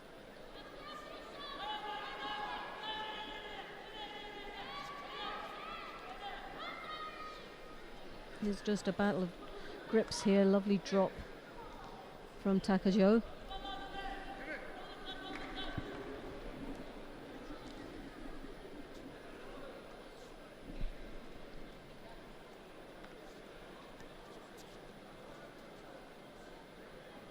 The winner in blue for Moldova, Denis Bielego. Denis Bielego will be in the semi-final for men under 66 kilograms. Well, Ganbold there looking for the Makikomi. He was really heading for the arm over on the collar for the Uchimata, but opted for the Makikomi attempt. It's quarterfinal for women under 52 kilograms. In white for Romania, Alexandra Larissa Floria. In blue for Belgium, Charlene van Sneek.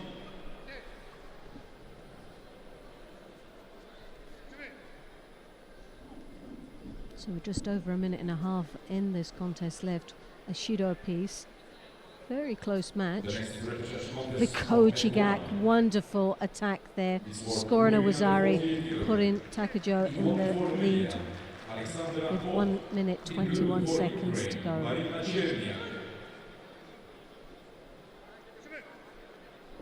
There was a real show of the Ippon Seoinage in switching it for the Koichi Gak.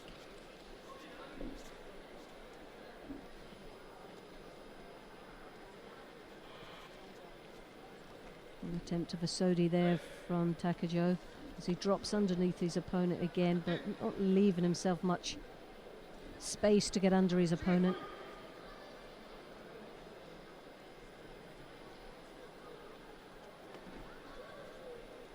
Well, Gambold has to really now step it up into the next gear. He's got to really start working and taking control of these grips. He really hasn't had much opportunity up until now.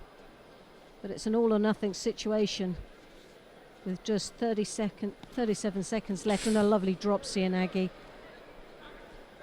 Scoring a Wazari. Takajo takes the lead and the Osakumi. I think Gambold's just thrown in the towel there.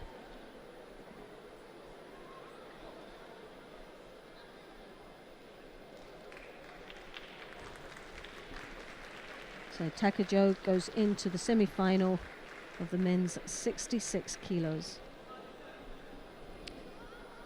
I thought when he landed, because he didn't move at all, I thought he's injured because he didn't move at all.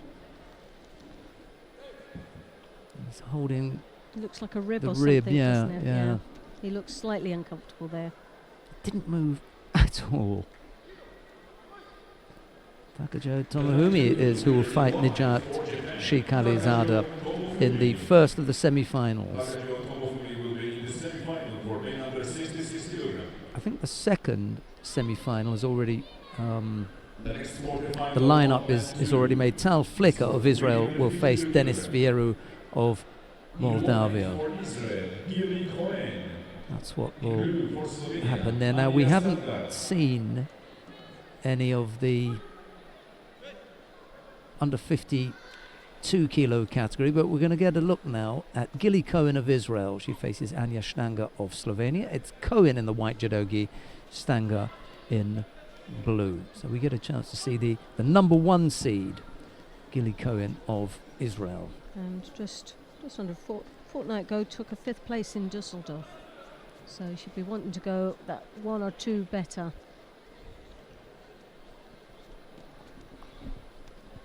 Stanger is a fast improving fighter. She should put up a good show here, I think. The young Slovenian in the blue judogi.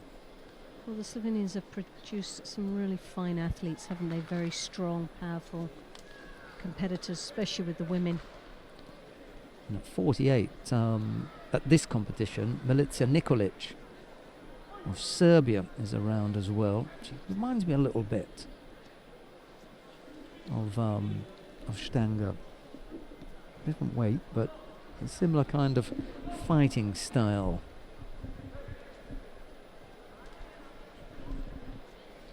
Ooh, A lovely turnover just there, on the and ground here. well, the Slovenians we know are really strong down there. They do a lot of drilling. And she's not going to let her up here now at all. She's going to keep piling on the pressure. You can say she's got that belt. Well, Gilly Cohen did very well to get out of that situation.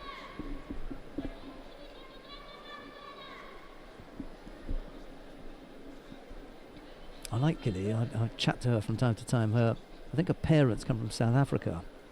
All right.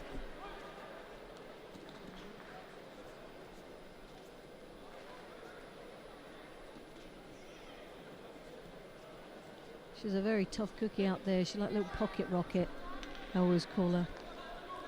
Half the contest gone, no score as yet. A single penalty now picked up by Stanger for that false attack. Noichi into a Makikomi there, as you can see, from Cohen. But leaves herself again very vulnerable in the Niwaza, as we've seen earlier on with Stanger. Being very dangerous down in the ground, so something she's got to be very careful of is not to leave herself open as she drops down into the groundwork.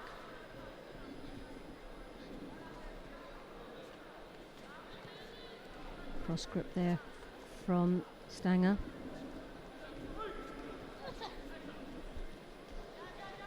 And Cohen goes down into the knee waza again, and once more Stanger is on her. She's looking for that turnover.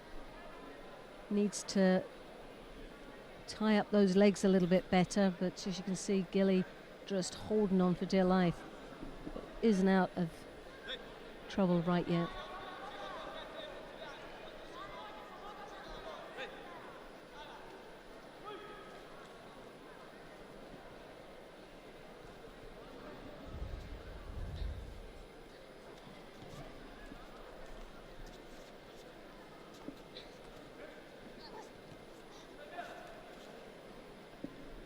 Stanger having the stronger of grips in the tachiwaza. Cohen under a little bit of pressure, seems to drop under that pressure, but leaves herself open there in the groundwork. She's a very busy little fighter, Cohen, but really hasn't had, of all the effort that she's put in this match, has come up without anything. So a lot of valuable wasted energy now been put into this contest. 3.5 minutes. A lovely Kochi, Ippon Sianagi Kochi attempt there from Cohen.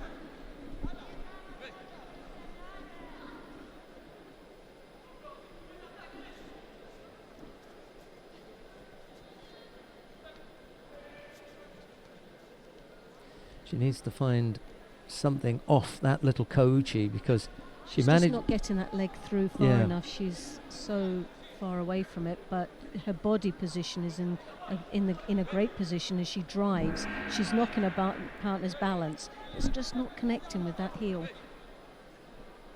Like I said earlier on, Cohen, she's put so much effort into this contest and she's got nothing to show for it. A lovely attack there.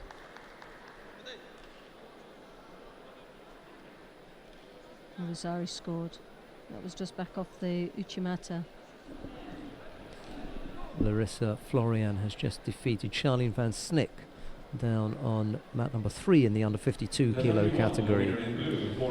So it's Larissa Florian to go into the semi-final down there.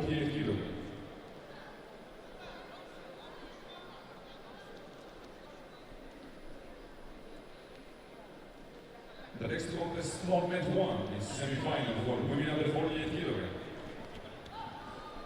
Right, so who have we got coming up next then? We've got a semi-final down on mat number 1. Let's go down to mat number 1 to take a look at the first of the semi-finals in the under 48 kilo category. It's the number 1 seed Milica Nikolic of Serbia. She's up against Shira Rishoni of Israel. It's Nikolic in the white judogi, Rishoni in blue. Let's go down to mat number 1.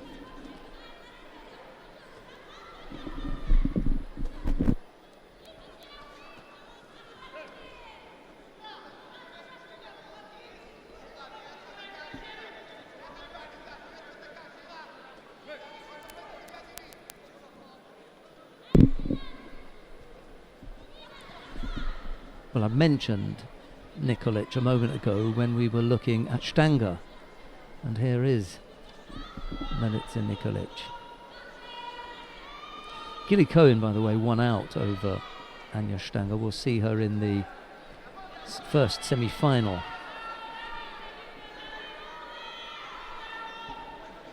And as I said before, Larissa Florian won her contest against Charlene van Snick. Florian will face the winner between Karolina Piankowska of Poland and Sarah Menezes of Brazil. Well, Nikolic is the number 1 seed here, 9th in the world ranking. Got 5th place in Düsseldorf a fortnight ago.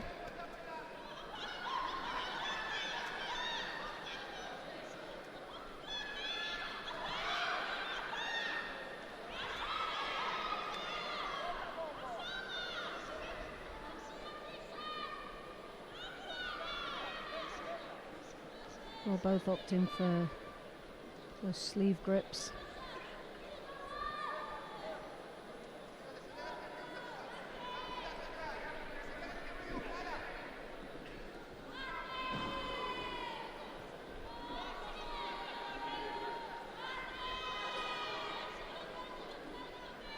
And an attempt there of the drop Cianagi from Masoni that wasn't very convincing enough. Got to be very careful there. She doesn't do that too many times.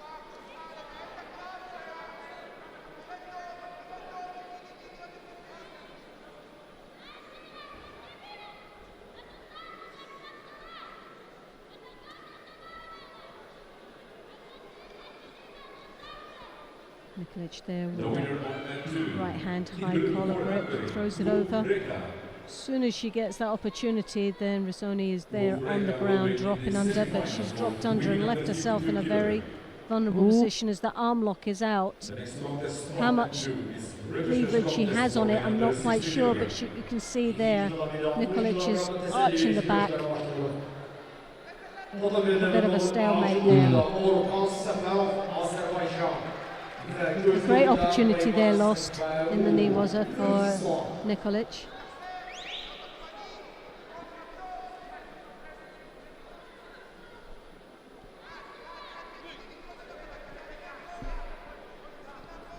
Desperate for a score here, Nikolic, with 1:23 to go. Changed the whole shape of the contest.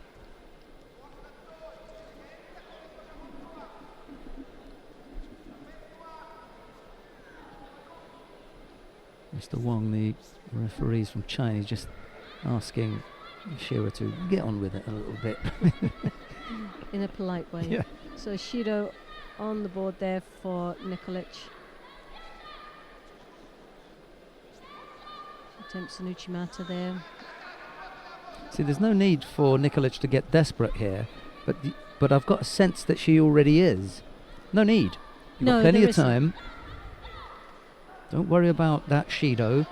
Some of the players are going to take a long time to get used to looking at the board, thinking that the time's ticking away and that there's Shido. Don't worry about that. Don't panic. Well, Shihoni has just taken a Shido for that drop that we've seen earlier on that didn't look very effective at all.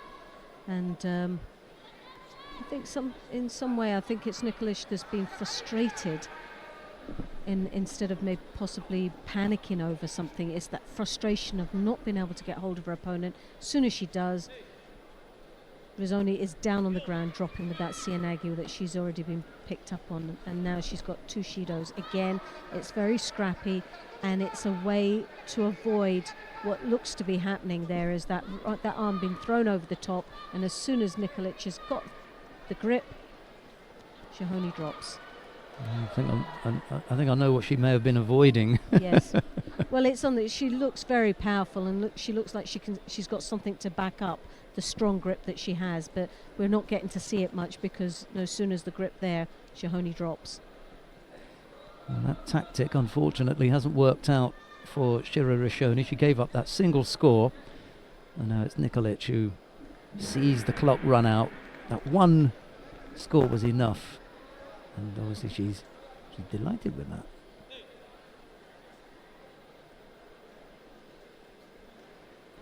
And then it's Nikolic goes into the final.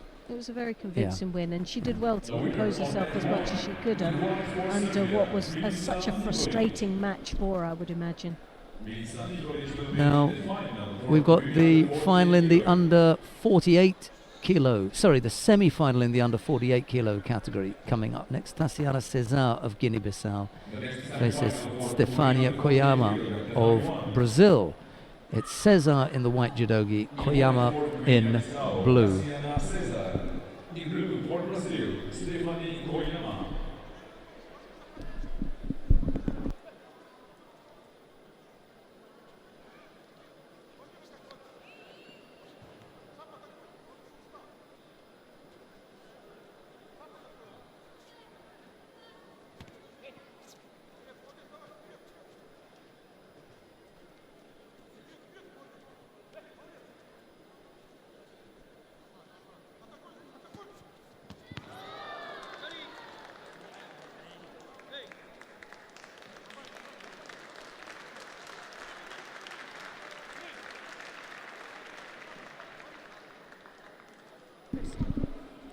Down on mat number 3, I think there are problems in the quarterfinal for Sarah Menezes. It looks as though she may be on the point of disqualification for a possible Wakigatami, which would put her out. They're having a look at that. I'm just keeping an eye on it. Koyama is incredibly like Tanaki Funa, the little Japanese. She looks just like her. Mark Pickering, the IGF media manager, pointed that out to me. I hadn't had a look, but she really does. Very similar look. And Koyama is on the board with that little Suwanagi and then she's got Kochigari. a nice comfortable lead there. Still 2 minutes, just under 3 minutes left in this semi-final.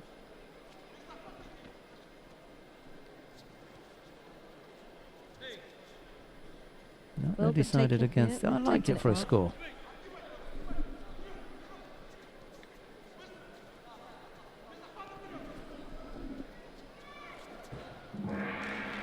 Nice Osotogari. Switched from the Taitoshi into the Osoto. Nice combination there for Koyama.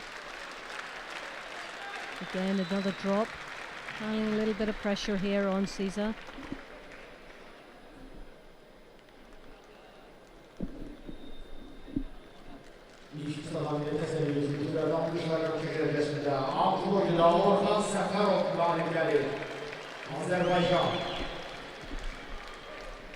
Caesar with the Ochigari driving off that back leg.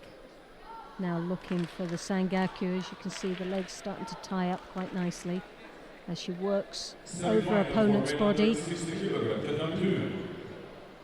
She's going for the Shimiwaza. I'm not sure how effective it is from that position, but It's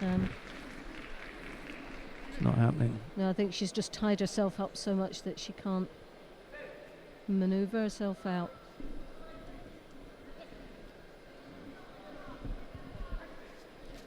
Half the contest gone. No score yet. Cesar in the white judogi, Koyama in blue, and Menezes appears to have avoided picking up the hand sokomake for that possible Wakigatami because the contest continues down there. There's no score yet.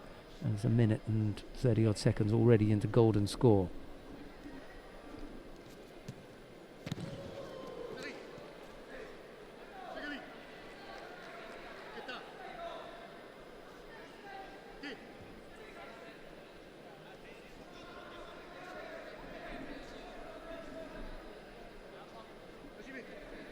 Well, Koyama there, as you can see, is trying desperately to get past those arms as she tries to block herself.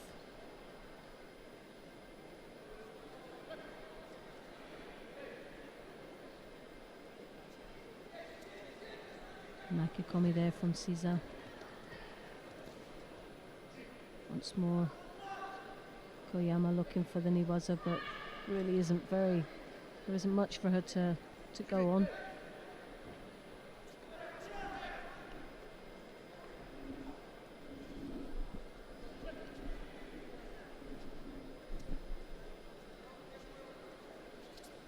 Just a minute left in this contest. Caesar looking for an opportunity. Hooked in with the Ochi, but just lost her balance on that back leg. Now, speaking of legs, the leg that we've got to look at is the right leg now of Koyama. If she can free that. It was quite deep, and now just beginning to slide. I'd have left it just a second longer, just to see whether it continued that slide, but the referee decided against it. 48 seconds left to go, no score.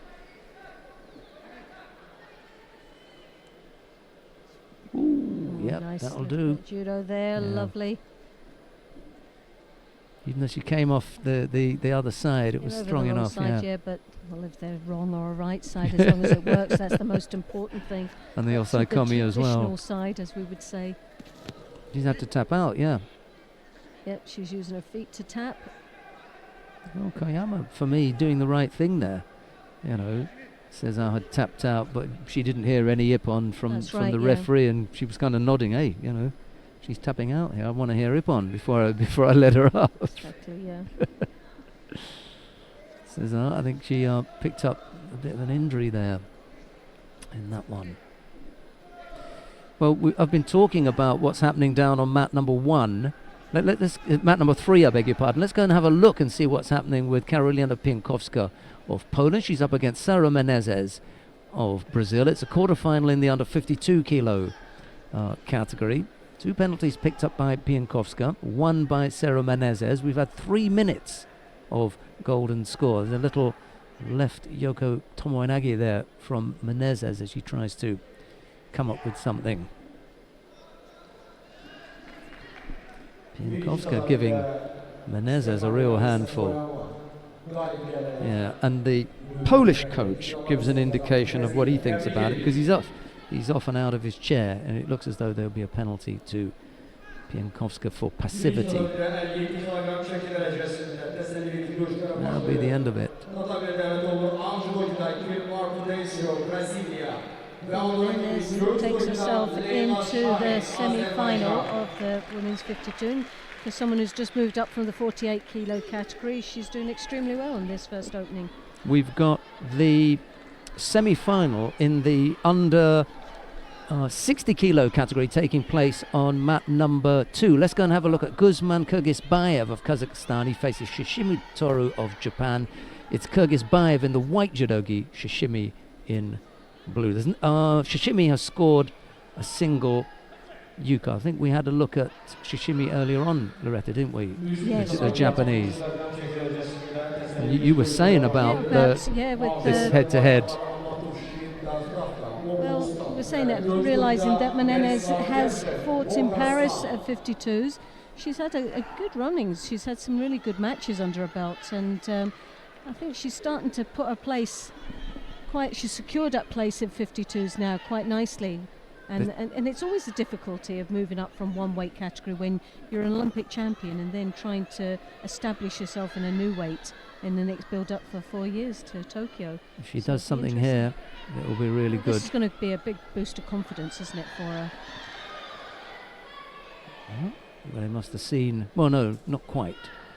The referee doesn't yet have the face of I'm convinced about what's coming next. He's still waiting to be told what it is that they're going to decide on. Yeah, Kyrgyzbayev again with the little I've done my belt up with the out the back. Yeah, well, he picks up Hansoko Make anyway. We're going to end this contest with Kyrgyzbayev unusually not being tidy. Look, a sloppy bit of fighting there. They're normally very... I'm only saying this because they're normally very sharp on this, especially with the change of gis. They want the gis to fit nicely so that the opponent has got something to work with. And Kyrgyzbayev is an unusually untidy fighter. Anyway, it didn't work out for him. It didn't work for him this time. That's It'll be Shishimi who we see in the final of the under 60 kilo category. Now, with regard to who his opponent will be, we haven't quite got that far yet, because the contest between Tilolov and Takabataki hasn't come up yet. That's down on mat number 3 in one contest's time, so we may get to see that. We've got repechage contests on all of the mats now, so no desperate rush to get anywhere, but I'm going to look to see where the next semi-final is. That's going to be on mat number 2, which is where we are now, so we're going to stick here.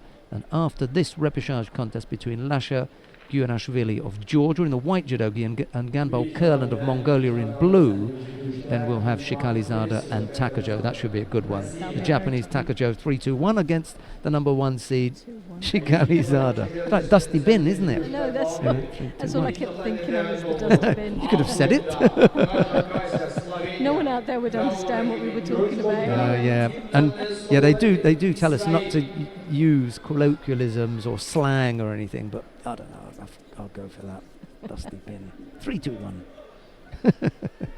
I can't remember who the host of that show was. He was famous for a while, wasn't he? Gosh, I can't remember. The game show in show our age, host. I think. Yeah. That's what's quite sad about it. It's not knowing the Dusty Bin, but it's that long ago. That long ago. And then they had vacuum cleaners that came out in the shape of Dusty Bin. Stop it, Loretta. You've got one at home, haven't you? Look. Oh, definitely. Everyone's got one. No score yet. Single Shido picked up by Ganbol. 2 minutes 20 left to go. They were dishing out coffees earlier on. I saw Loretta have one, and they give her coffee and then she doesn't drink it. It's just there as a comfort. And there was an opportunity. Dave Brown was floating around somewhere. We were going to invite him up, the former International Judo Federation A licensed referee, twice a referee at the Olympic Games, but he's disappeared now. Haven't seen him, or else we would have had the pleasure of his company, the big man. I think the last time was that you commentated with him was in Paris, wasn't it? The Grand Slam a couple of years ago. About 3 years ago.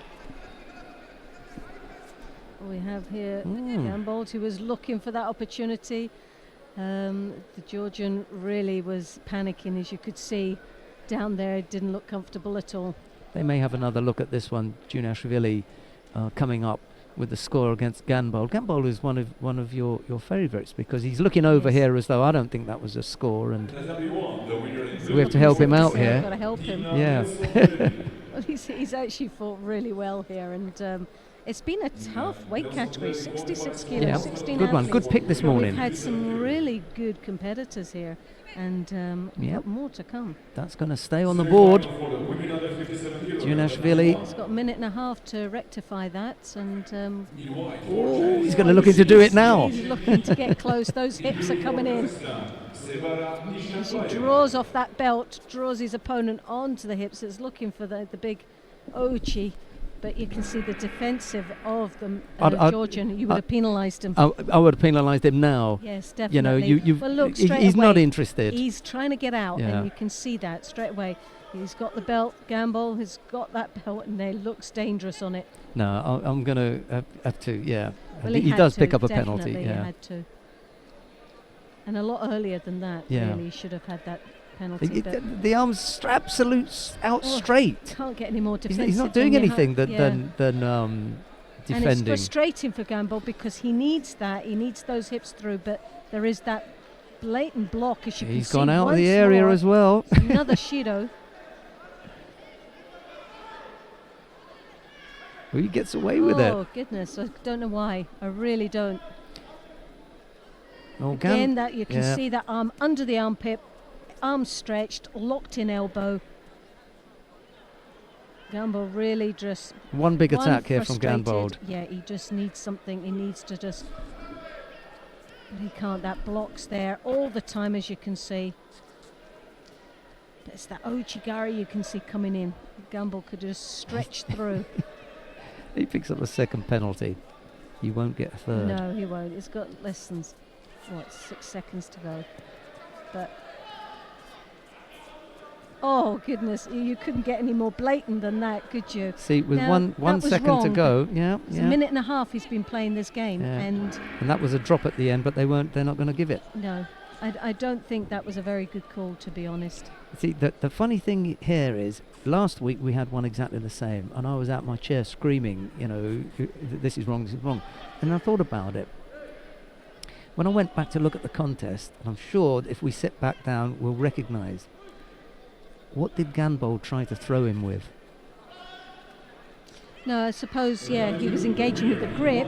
He was trying to bring the hips forward, but he wasn't actually giving 100% in the throw. Was he tactically trying to get At the Shido. No. Now, Was he playing a clever game? That Yeah, you look, could I, look at it I that would way. have been screaming, Shido him, Yes, Shido him, yes. Shido him. Now, once it's okay, two is okay, but the See the third grip. time round, I start thinking, what is it that you're trying to do, Ganbol? What are you trying to get? You've got a minute and a half, and in that minute and a half, you don't try and throw him once. You just try and pressure him, pressure him, pressure him. Okay, we give you the first Shido, we give you the second Shido, but try and throw him, because only for one reason, he's Yes. thrown you.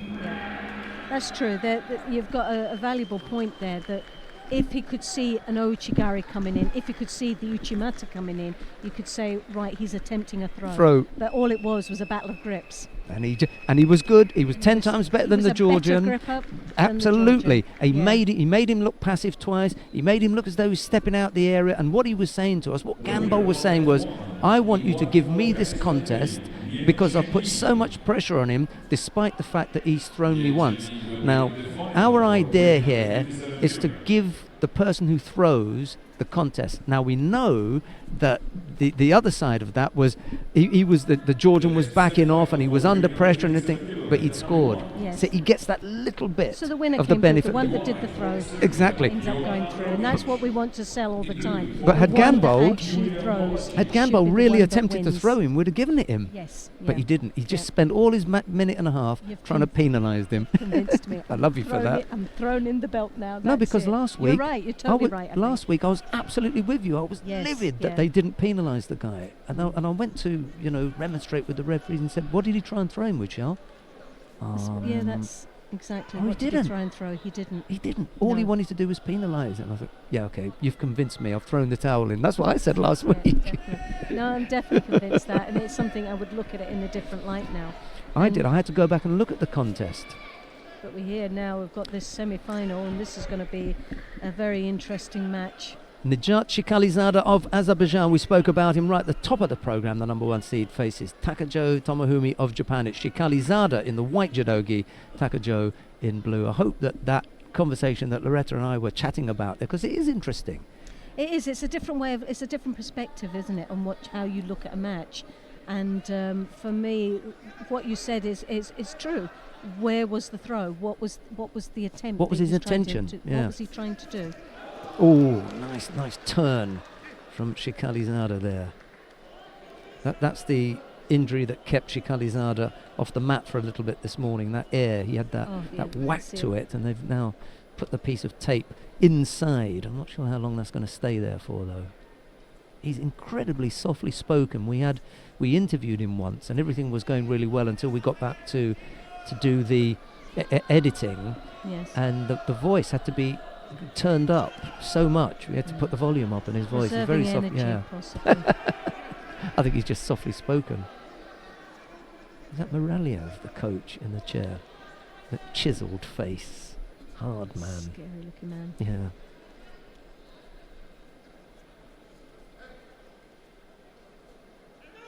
Well, again, this is a very close match. A drop there from Shikhalizada. You're not going to believe this. We only had a message about Dusty Bin. Single Shido picked up by Takajo. You see, people are listening. They're on the ball, mate. You know. Did they actually remember? Yeah. Ted Rogers, Ted. apparently. Oh, It's the luck. Are serious? It's not right, is it? Takajo picked up a single Shido there with a little over a minute left to go. It's all fun, Loretta.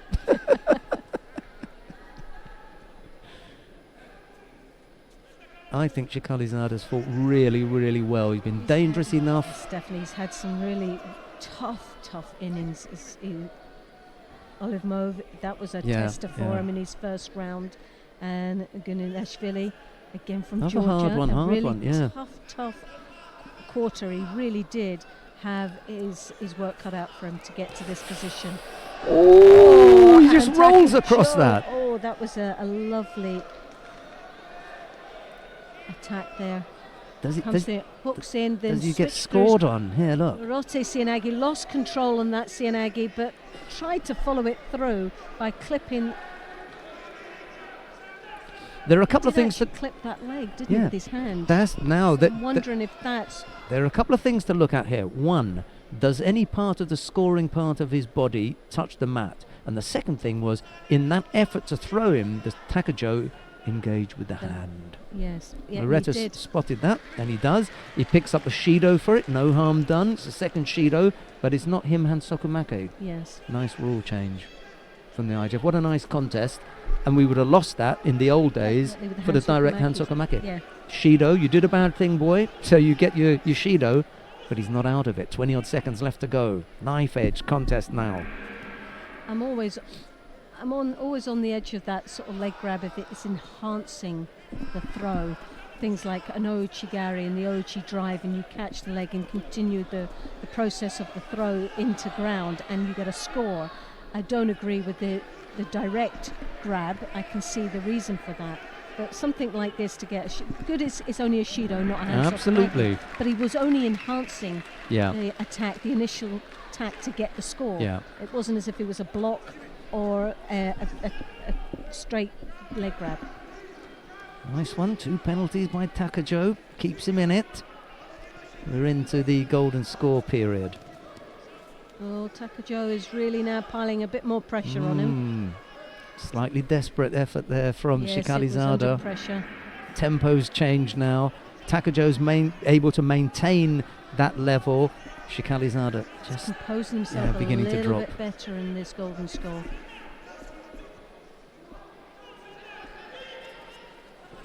And the drop, again pushing through. You can feel that You pressure feel coming pressure all all the the time time. now. It's a serious face there as well. Hey, first Another penalty. Shido. I say the first penalty, in almost as though I'm expecting a second to come. Well, he's starting to tire and he's looking a bit scrappy and he's losing his balance and he's not reacting in the normal way that you would, which he has done in the previous matches. He's actually tired, and I'm not surprised considering the rounds that he's had to get to this semi-final. Just the shape. Oh, Chigari, lovely attack. He just couldn't respond well and correctly. You could see on his face, his body language saying it was just on the cards, it was going to happen. We spoke about the Shido, the single Shido for the unintentional leg grab. Yes. That kept Takajo in. He had 2 penalties when it came to the end of normal time, but the rule change, that kept him in. Yes. And we saw a different kind of contest because Shikalizada couldn't rest on the fact that he had 2 penalties. He had to keep fighting him. That kept draining him, whereas had it been the old, he would have just backed off, looked at the 2 Shido and thought, I've wrapped this up here. There have been some nice rule changes. It has. It's been very effective and it's been positive. That's the most important thing. It's positive for Judo. A lovely attack there. Good Ashiwaza. Talk about this one It again, was look. a Koji Gary, not the yeah. Ochi where I thought it was. That's okay. It all happens very, very quickly. It's an interesting Nice. one because the little Japanese referee was talking about that yesterday, Akiko. I'll have to show her that. I have to show her that one. Anyway, we've got a repechage contest in the under 52 kilo category.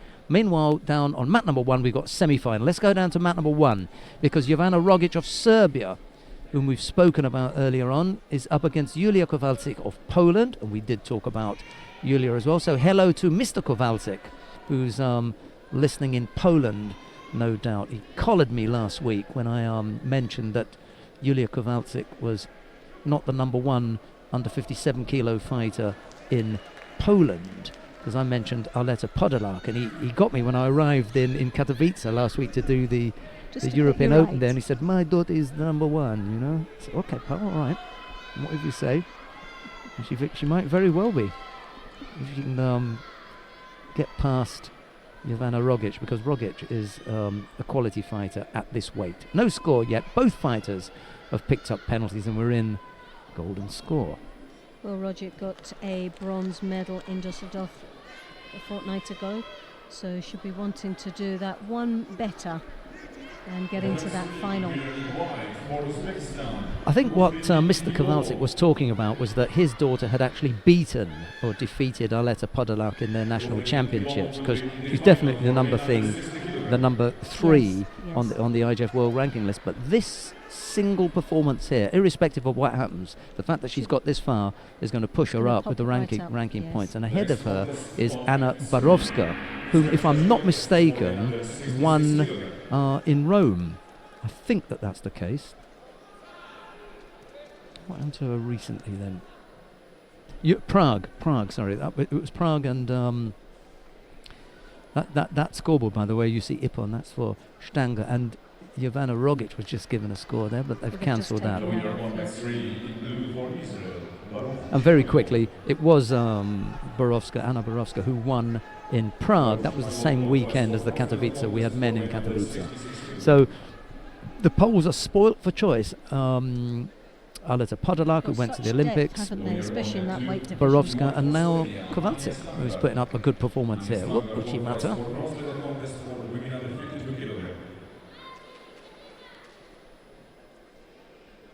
A lot of movement from Rogic, but really, a lovely drop there. See, that's where a fighter like Kowalczyk has got to get very, very clever and realise, I'm on the edge here. You know, 2 more attacks from the clever Rogic is going to put me out, irrespective of whether she throws me. She's just going to look that little bit more active, and the referee's going to say, you're out. You know, she's got to come back here. If she doesn't get penalised now, she's got to come back in this cycle and be first to attack.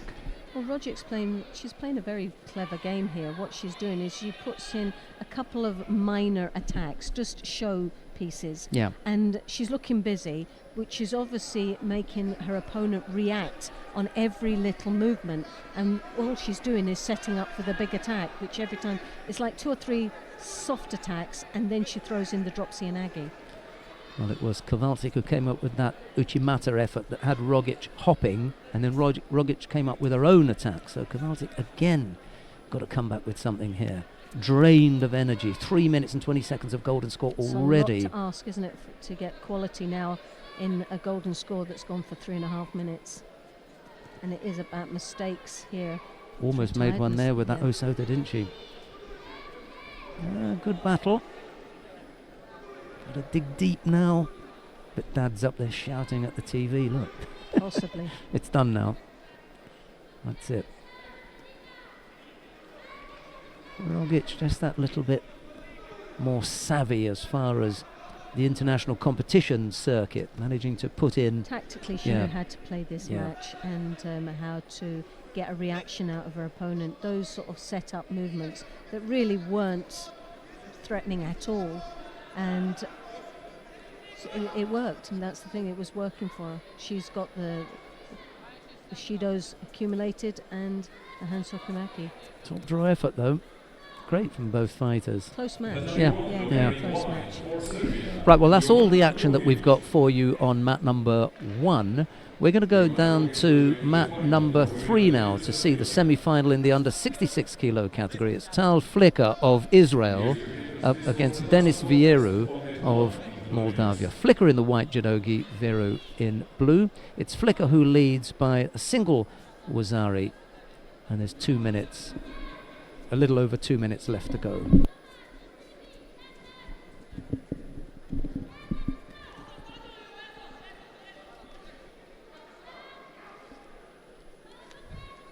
As we said, Sheldon saying this is the under 66 kilo category. Semi-final, Flicker in white, Veru of Moldavia in the blue, holding Veru been held down by Flicker quite comfortably there. 2 Wazaris on the board, and as you can see, a submission there for Veru. Flicker will be, as you can see, delighted with that. That takes him into the final of this Grand Prix. He'll be up against Takajo later on in that final.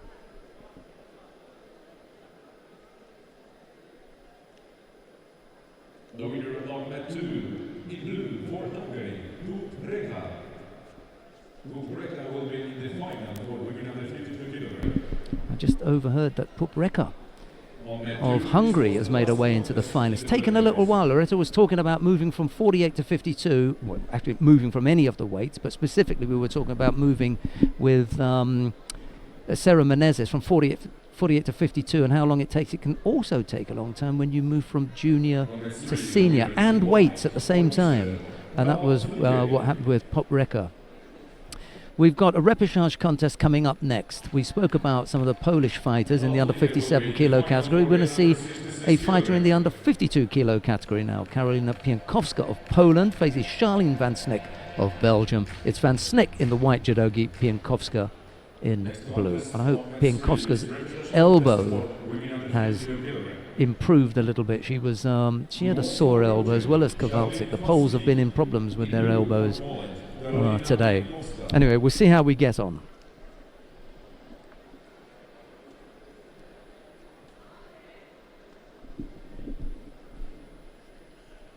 dressage contest in the under 52 kilo category.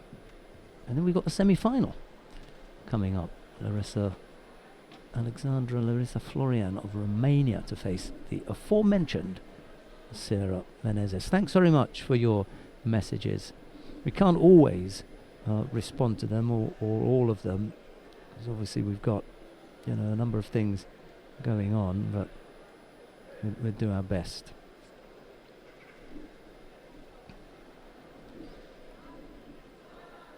Pinkowska really is in the wars. Poor little thing. She's had a bruised elbow earlier on from an encounter with Sarah Menezes, and then she ends up facing one of the best exponents, well, the best Europeans in Neerwaar there anyway, Charlene van Snick, so it's not going to be easy. 10 after 3. 5 o'clock is the start time for our final block, so we're going to have a little bit of a break after the upcoming contest between Florian and Menezes. In the meantime, we'll watch the rest of Van Snick and Piankowska.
Well, so much for the expertise of Van Snick. It's Piankowska who's the aggressor on the ground.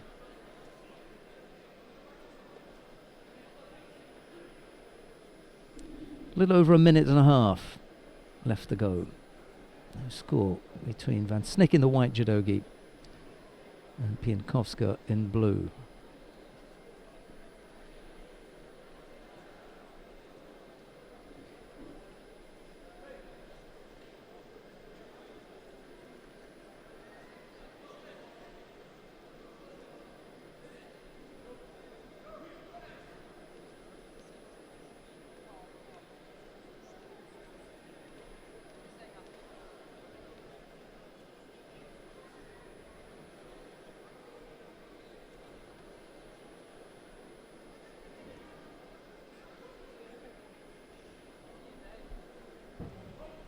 Oh.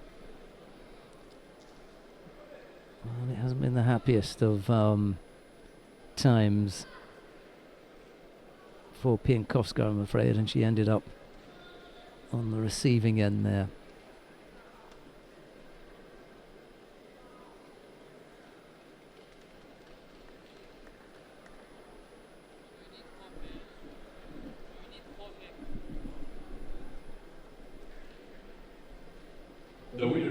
Charlene Van Snick wins out there over Karolina Piankowska. It will be Van Snick who will compete for the bronze medal. Right, coming up next, Larissa Florian of Romania faces Sarah Menezes of Brazil. It'll be Florian in the white judogi, Menezes in blue. And in blue for Brazil, 2012 London Olympic champion, Sarah Menezes.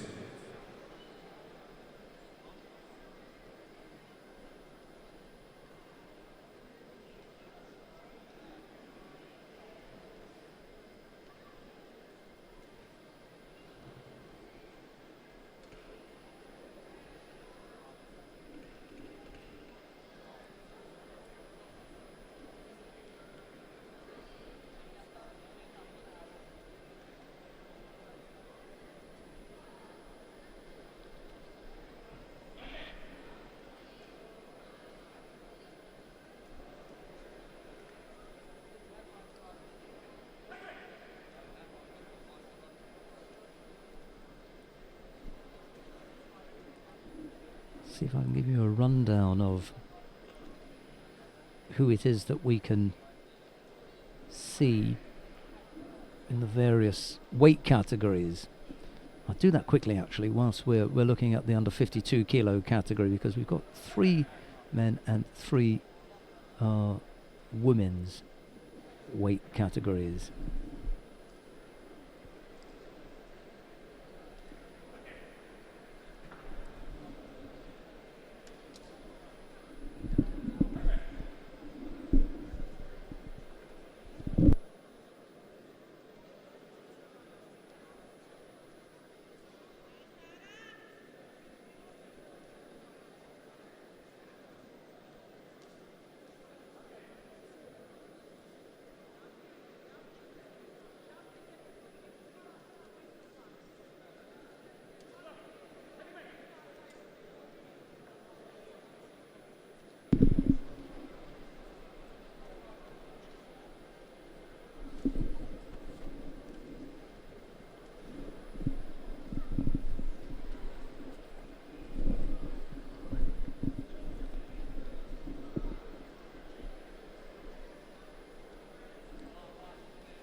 Single Shido picked up by Menezes at the moment. That's all there is in it.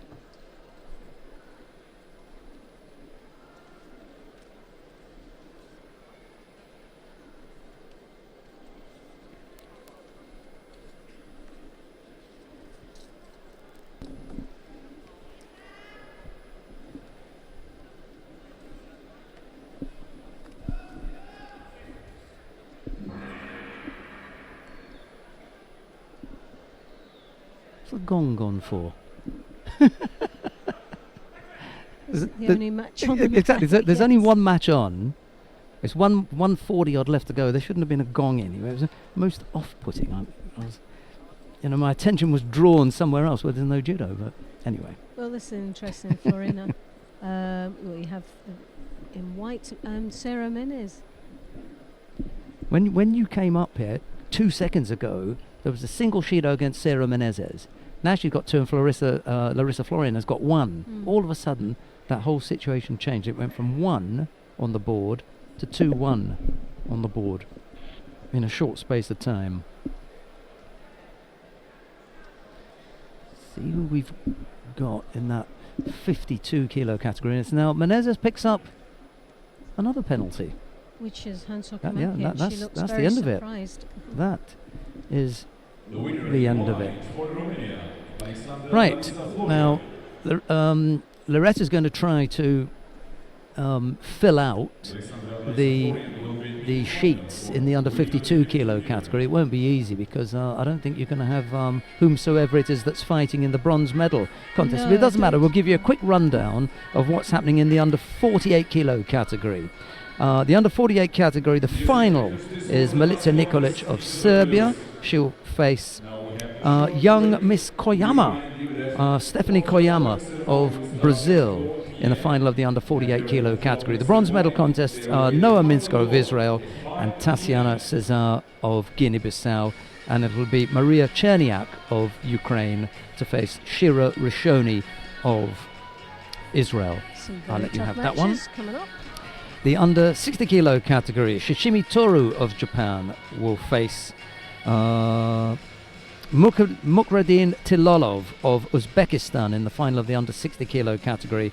And the bronze medal matches feature the number 1 seed Orkan Safarov of Azerbaijan. He'll be up against Eric Takabatake of Brazil, and it'll be Yanislav Gerchev of Bulgaria to face Mr. Guzman Kyrgyzbayev of Kazakhstan. That's in the under 60 kilo category. the under 66 kilo category, the finalist Takajo Tomohumi of Japan. He'll face Tal Flicker of Israel. And the bronze medal contests will face Lasha Guinashvili of Georgia to face Denis Veru of Moldavia. And it'll be Baruch Shmailov of Israel to come up against Nijat Shikalizada of Azerbaijan. We've got one more category, and I don't know what we've done with the 52s.